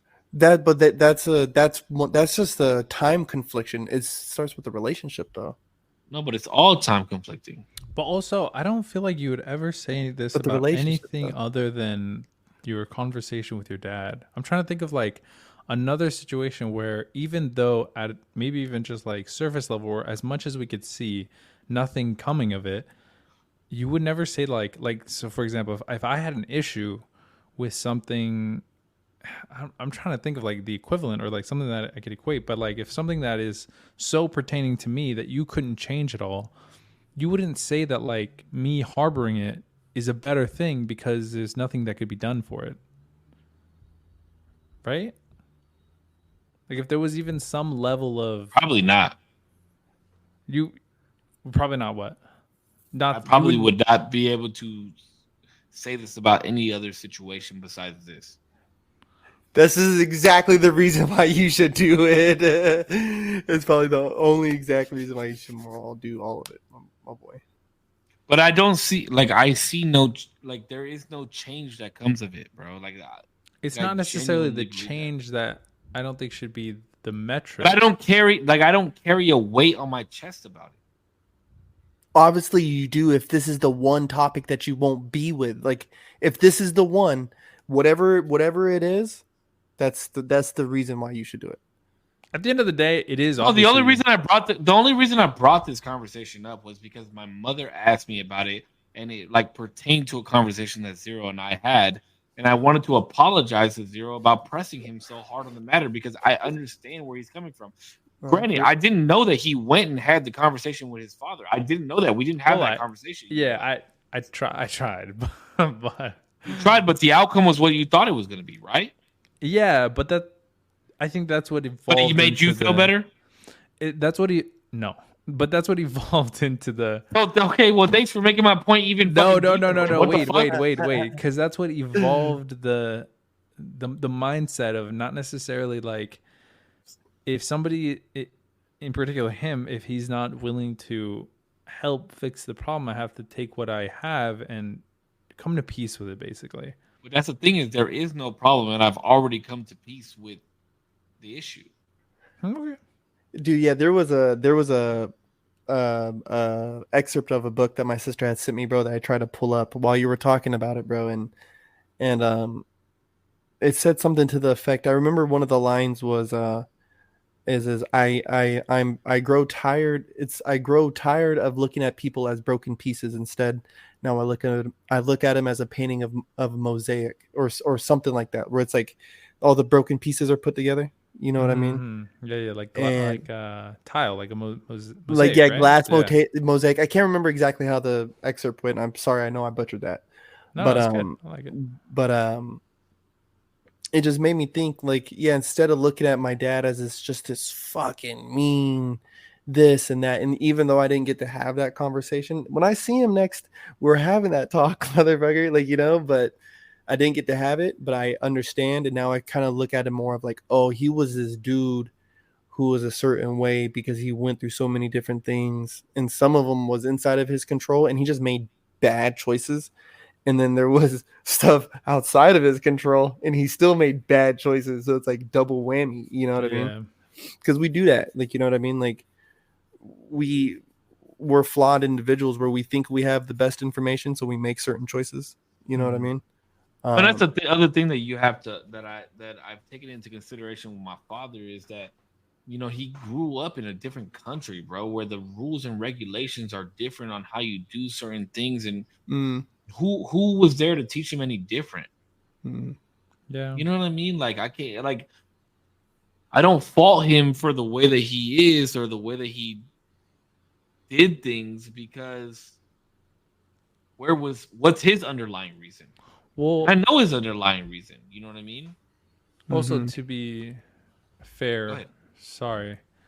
To be fair, really quick, and something that I think proved me right a little bit, even though in the moment it didn't make me feel better. I know he's at least 1% different because there are moments where, and I try to call this out as much as I can, where I know it's like not in his nature to do things that would make me feel better.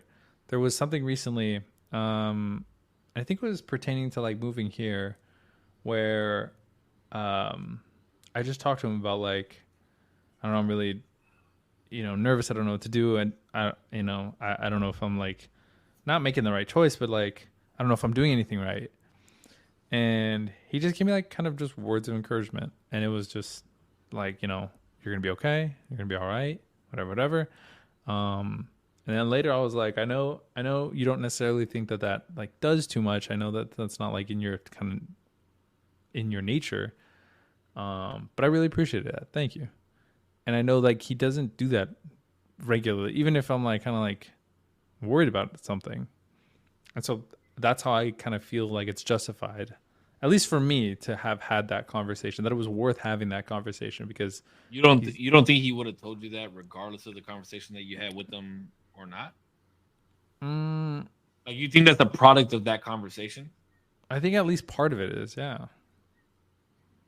Not that he would be like, oh, you're like fucking up in every other way, but like there are just moments where I do appreciate when he like, it just feels like he's coming out of his comfort zone a little bit. And maybe he would have said, but in my mind, I feel like it was the fact that he was, and then we had conversations even afterwards where he, brought it up or told me, things or guardrails of like how to function and things that I really appreciated that I don't think he would have elaborated on if he didn't know how I felt. So, but it sucked. I mean- At first, for sure, it was fucking bullshit. But yeah, I mean, that's what I think. I'm on team Just Say Something. I'm telling you, Cisco, I'm so invested in this right now, dude. And that's fair. That's fair. That's fair, right? Like, I knew where you guys would stand on the situation. God damn, my whole shit just went down. You're live? Yeah, I don't know why. I feel Well, like yeah. Instagram does this thing where it can only be live for a certain amount of fucking time. Yeah, it does. I know some people do have that issue. Couldn't be me, G. But at the end of the day, Cisco, like if you are genuinely, if you feel like you've come to peace with it, I think that's fine too. Yeah, that's cool. Like I'm not in any position to. I'm not in any position to think that the outcome is going to be any different, which I'm okay with. I'm okay with that, and I'm okay with just understanding and knowing and appreciating where I am in life because of it.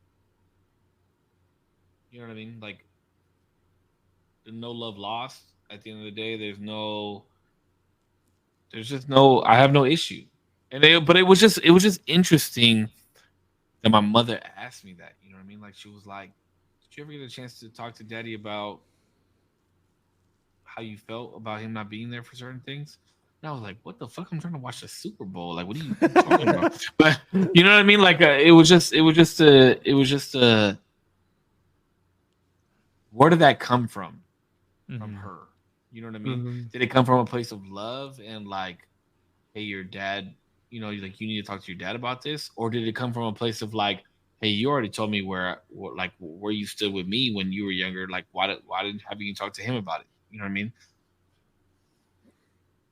I don't know, but I don't feel like the place where I am with my father, him and I feel like our relationship is really good right now. I don't feel like it could get any better with me saying something, and I'm okay with that. And maybe one day, maybe him and I go hunting one night or one day, and we leave at 4 or 5 in the morning, and I just have a conversation with them. I'm like, hey, motherfucker, like I'm doing something that you like to do. Why the fuck did you not do the shit that I like to do? You know what I mean? Like, yeah, type shit.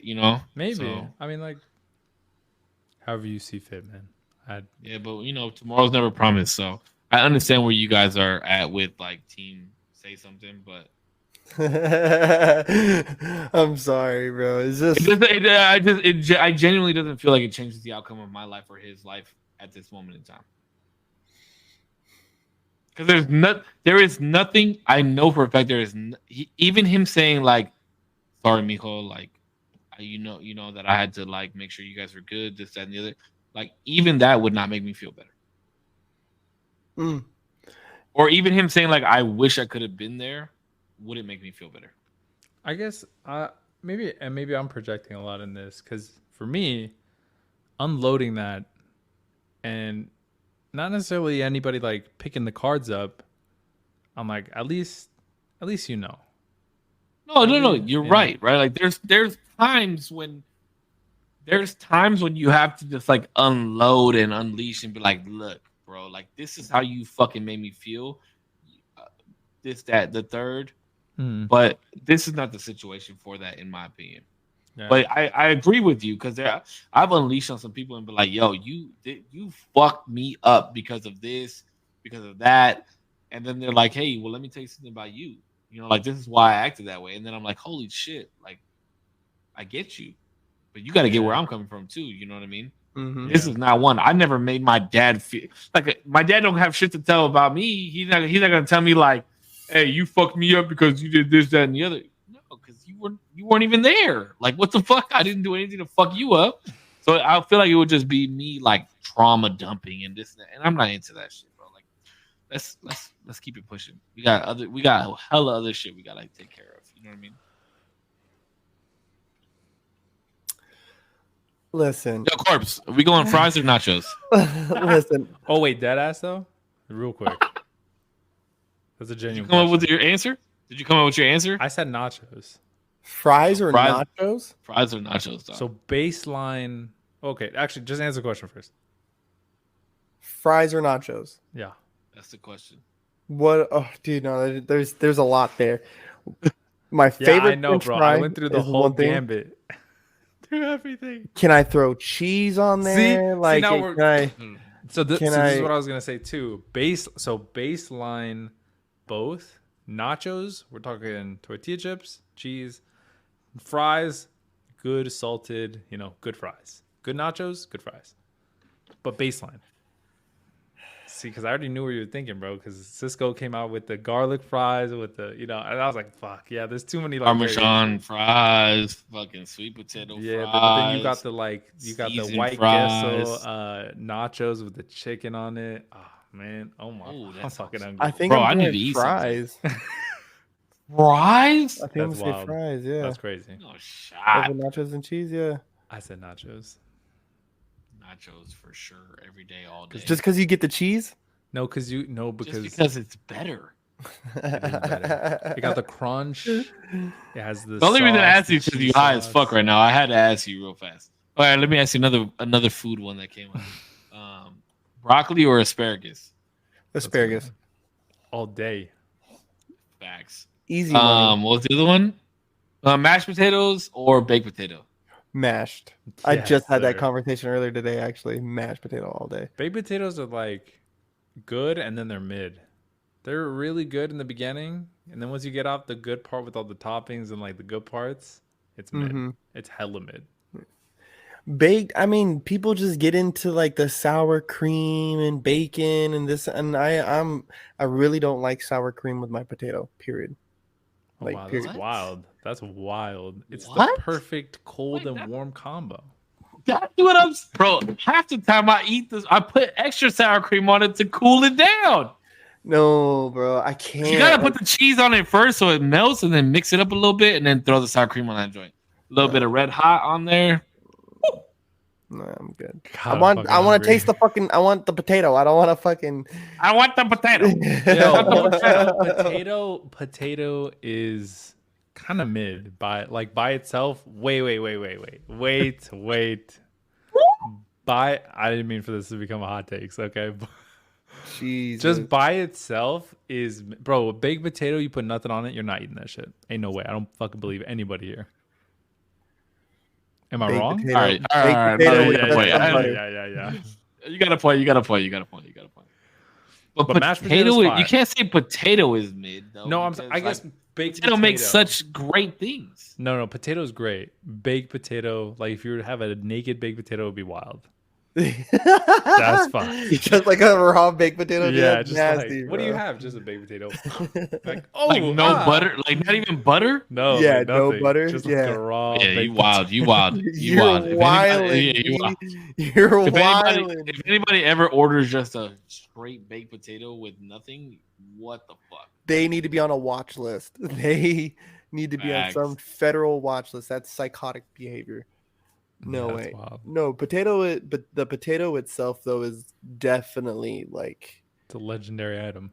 yeah, Oh. it's legendary, bro. Let's Everything. zero, real quick, just to make the sentiment of this podcast a little bit lighter because that shit just got real heavy. It got real heavy. we Heavier love than I you, thought You it was guys, gonna be. you guys almost had me emotional. Look, I still haven't cried on the podcast yet. I'm the only one who hasn't cried on the podcast yet. I'm just saying. Y'all gonna get me though. You guys are getting close. You guys have gotten close a couple times. We're fine. But just for the sake, can I get one hot take just to end the fucking podcast? What do you got? one hot take. Wait, what? Yeah, what you Me? Yeah, you. Oh shit! I don't even. Okay, have I will any. tell you this though. I'll tell Korpsx this. Next week is my week, right? Mm-hmm. We do have a fan of the question segments We that need watches to- the show. Mm-hmm. And they have been requested to write a list of questions for the podcast It's gonna be so fun. anonymously. So I won't even know what I will receive the list, but I won't even know what the list says for That's so next week's exciting. episode. Bro. It's like a Hey, hot let's go. takes list. It's gonna be so fun. So it's like a mixture of hot takes and like your Right. questions of last week. Yeah. Oh, I like that. Bro, Putch has not been this high on a podcast in a minute, bro. Do I look that stoned? Bro, Your you were eyes, stoned yeah. an hour and 10 minutes Yeah, ago. Yeah. Yeah, dude. I've been coming in and out of reality for a second. I was like, Your eyes are wild right now. They're so drooped. bro, listen, I was gonzos there for a second. I was like, oh my god. I was like, I hope they can't notice. You're like, How many I'm times so this motherfucker has smooth. had to come back to reality on this fucking podcast? Oh, dude, easily 100 times, bro. There's been, oh my god. You know what? That's what I hate about like being high is the waves of like, all right, now I'm back at like base reality. We're chilling, and it's like, whoop, and you're like, oh shit. Yeah, The bro. G-force starts to hit or what? Yeah, bro. The G4 starts G'ing. It's Yeah. crazy. It feels horrible though for me. No, listen, the early days of the podcast, early days of the Usual Tuesday, I would get fried. Oh, we know that. Right. I'm just glad I've never been like too wasted to actually fucking speak on the podcast. It'd be funny if all of us just like got so drunk we all passed out and it's just a 24-hour like stream. It's all Did I us, show like, you did I show you the video of me playing video Yeah, games yeah. like a You week fell ago? Bro, asleep. there's a video of me playing video games. I was streaming a week ago. I was so tired. I was literally sitting in my seat like this and like falling asleep, bro. Like I've dead ass fell asleep for 15 minutes during my live broadcast. Jesus. He's still playing the game. It's so I was still funny. playing. Like my hands were still on my mouse, like, and I was like doing whatever the fuck in the game. Yeah, that shit was wild. Dude, that'd be crazy though if we did something like that. Like just like spent like 4 hours just chilling. Wasted 3 on. hours would be too long for a pod, bro. We've gotten close. We have done 1 3-hour episode. Yeah. Yeah. 3-hour we've done episode, it. Yeah, we've done it. In person, we could smoke that number. Yeah, if we all got a little tipsy, that'd be cool. That'd be a fun podcast. I can't wait till we do an in-person I don't know podcast. about Bro, I'm gonna roll a blunt and tell a story. That's gonna take 15 minutes right there, dog. Like, and I'm gonna put 3 of them bitches down by myself, bro. Let alone the drinks. Like, dude, I gotta piss. Like, then I come, and then you gotta piss, and then we all get a fucking reload, and then order some pizza. Bro, imagine we order be some pizza, wild. That'd be bro. such Oh, I'm fun about to order episode, some food right now. It's 10 o'clock. I'm so hungry, bro. I haven't eaten. All I had today was a fucking burrito at like 11:30. That Oof. ass, yeah. Fucking Yeah. hungry, bro. Gotta eat, my guy. Bro, we're almost at a year. What was the date of our first episode? I have to look. Nobody it up, knows to be it. honest. Nobody knows what the fuck. Not on, bro. Dude, we looked at it. We've looked I'm at a it like guy, 3 bro. I don't times as remember well. that shit, dude. Damn, did Julissa say? Did Julissa hear what we had to say about her bringing you food? You didn't even eat. No, it's right here. I've been looking at it this whole time. What You is hood it? rat. Can you show us what it is? Like, Show us what it is. Little tour. Oh my god, if I drop this, I'm gonna be fucking pissed. Oh my god. Oh my Oh, god. okay, hold on. Hold on. I'm about to get so mad right now. Hold the fuck on. With a little rice. Arrocito con Arrocito. Me and Cisco. Bro, watched that's- that, dude. Bro, that is my TikTok, like what is it called when you And then there's some.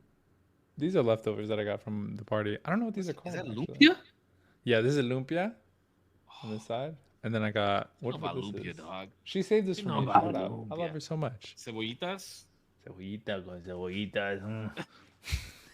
What is that shit called when like you really like something? That's my Love language. no, not my fucking What love the fuck language. you mean when you really like something? What the fuck? Does Like that on my even mean? TikTok, like on TikTok, like that's the dude that I like to watch. Like he's my guilty pleasure. He's my Oh, guilty pleasure on TikTok to watch. Okay, Bro. okay. Bro, that dude cracks me the fuck up, dog. Bro, that guy is so funny. I don't know if you've sent it in the group chat, but I know we chatted about him for a little bit. Corpse, you have to if you haven't seen this guy. He's a little older dude, and He's an old Mexican dude, just and all he be does is eating. eat on TikTok. And he'll be people like, love it. "Oh, con mi chicharrón." What's his name? Aguacatito." Or send me a video. Send me a El video. Ricardin, dog. He liked one of my comments. Yeah, I'm bro. fucking famous now. Cisco almost passed out. He almost fucking. I was like, oh. His life was complete. No, but he's so okay. he Let me. seems so cool. I'm about to holler at your ass real fast though. It's how the fuck you about to eat cold tortillas? Oh, I'm just not a baby back bitch. That's why. Yeah. All right. If there's anybody listening to this show that's ever gonna fucking cook for me, that's how I'm gonna preface it. Okay. If you're ever gonna make Mexican food for me, know that cold tortillas is not the wave for me. Okay. If you ever fucking bring me tortillas and they're fucking cold, you better put them bitches back on the fucking stove because I will not eat cold tortillas. But genuinely, I am so not picky. It's not even about being picky, dog. But like it's to the level of like if there was a little bit of mold on the rice, I'd like dump the moldy part out and then eat the rest. I'll do the same thing, but I will not eat cold tortillas, bro. Like food is not going to waste in my house. Oh my god, in my house, bro. That's fucking crazy. Gang. There you go. Oh, I'm not eating cold tortillas. Bro, I don't like Brussels sprouts. You can bring me Brussels.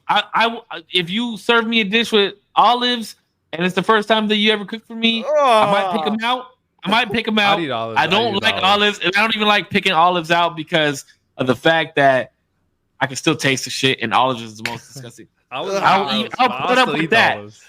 But if you bring me some cold tortillas, bro, I'm not eating cold tortillas. What if it's the first time? What if it's the first time I cook for you? I didn't know this. Go heat the tortillas back up. I'd be like, bro, I'm not eating the shit. I'm not. No. And listen, I'm a Mexican. No, I'm dead serious. And there's no salsa. I can and if tell. there's cold tortillas, I'm dead serious. I'm not eating the shit, bro. Do not do that to me. Wow.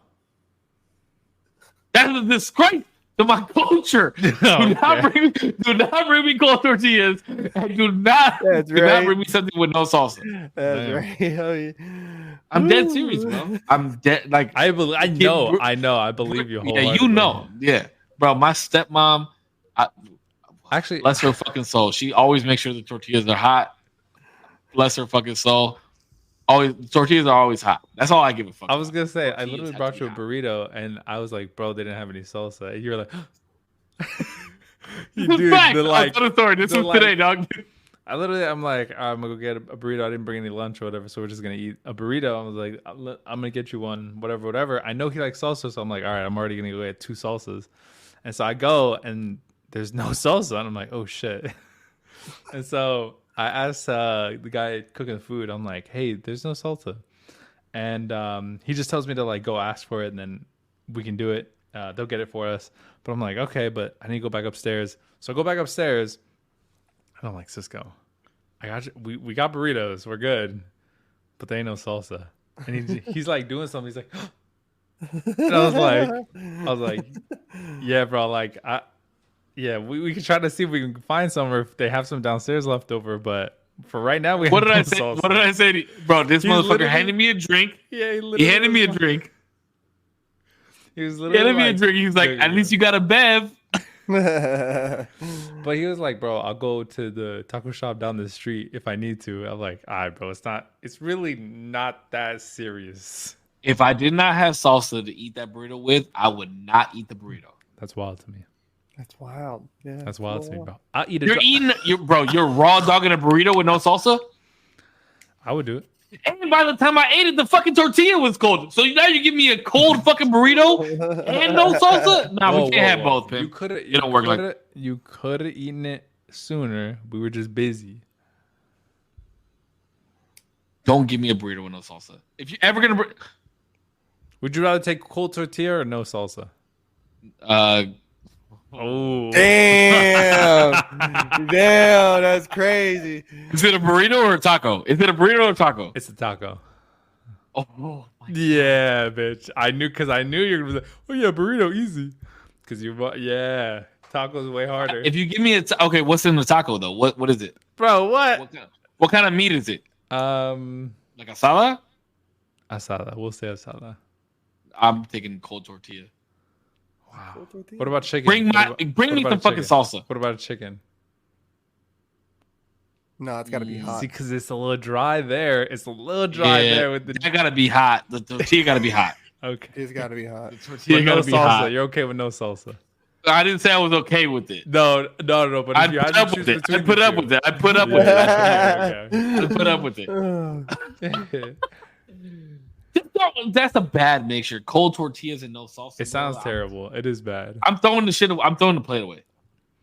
That's a little crazy. I might eat the chicken on the inside. Like I might just grab a spoon and eat the chicken, but there's no way I'm eating it as a taco. I have to go get a haircut. Alrighty, guys. Me too. I'm so mad that I couldn't get a haircut tonight. It's because I looked over. I got I look cute, bro. To be honest, I gotta look, bro. Like this is too dark. All of this is too much. Oh, you cute as fuck. Imagine if Zero got a low tape of fade. I'm not getting a low tape of fade, but I do have to go. This food has been looking at me for the last 2 hours. Much love to or just take a bite. Guys. Can you just take a bite of it real fast for me? Bro, with the cebollita, dog, too. Which one should I do? The taco, for sure. No, but which one? Bro, if I was your old lady, I would be pissed. Oh, my God.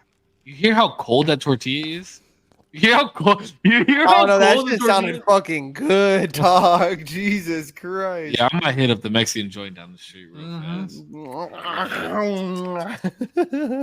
Yo, wait, real quick. Putch, in the Ox, you guys don't call them rolled tacos, huh? Rolled tacos? Rolled? Rolled? Yeah, rolled tacos. You don't call them rolled tacos. No, we don't call them rolled tacos. Yeah, you guys call them what? Taquitos, huh? Tacos? No. Like 5 taquitos? Like the flautas. No, there's not flautas. They're fucking rolled tacos. They're different. What are flautas then? I just flautas are flour tortillas. But like they're rolled, aren't they? But they're flour.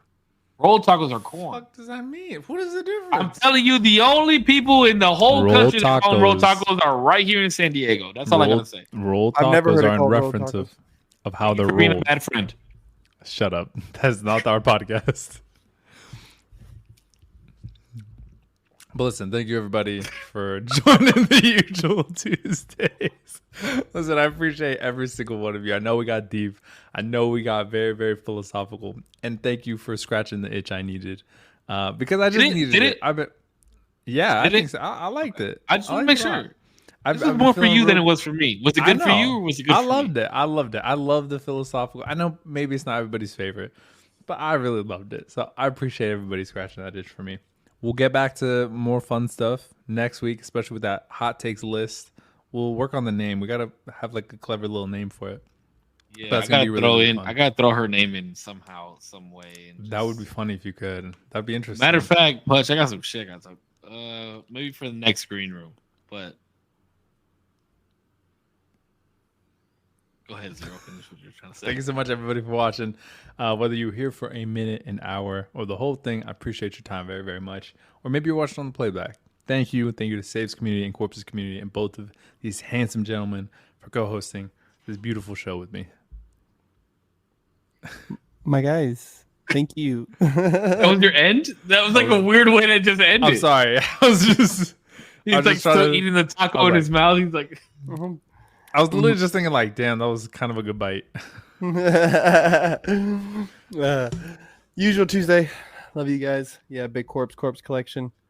I seen a quote. You guys always know I do my little sign off. I seen a quote where it says, meet me as a person and not as an idea. And I thought that was really good. Yeah. I like that. So I'm gonna try to do that. Was like more of a thing of me feeling like I'm trying to meet more people and remember to meet them as a person first and not an idea that I have in my head. Yeah, until next week. Good day, week, month, year in life. Yo, Korpsx coming in high as a kite, but still keeping us all grounded. What a fucking quote. That's a bar. I'm here. Hey, baby, I'm here. That's a bar. Okay. That's a bar. Got you guys. Thank you guys so much for tuning in to another episode of the Usual Tuesday podcast. Quick shout out to my boy, the Milkman. Make sure you guys go check his podcast out, The Unlucky Charms. I will be on an episode within the next week or two. And then I know Damo's going to get an episode.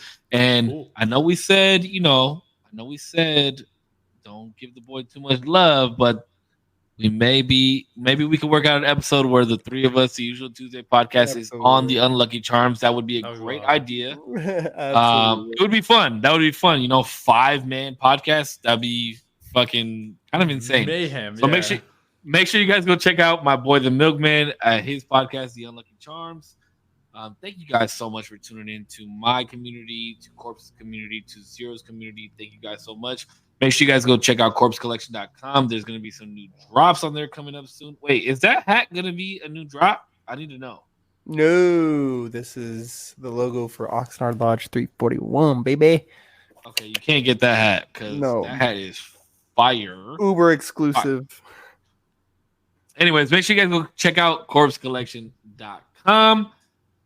As always, you guys stay healthy, stay happy. Don't ever feed your spouse cold tortillas. I love y'all.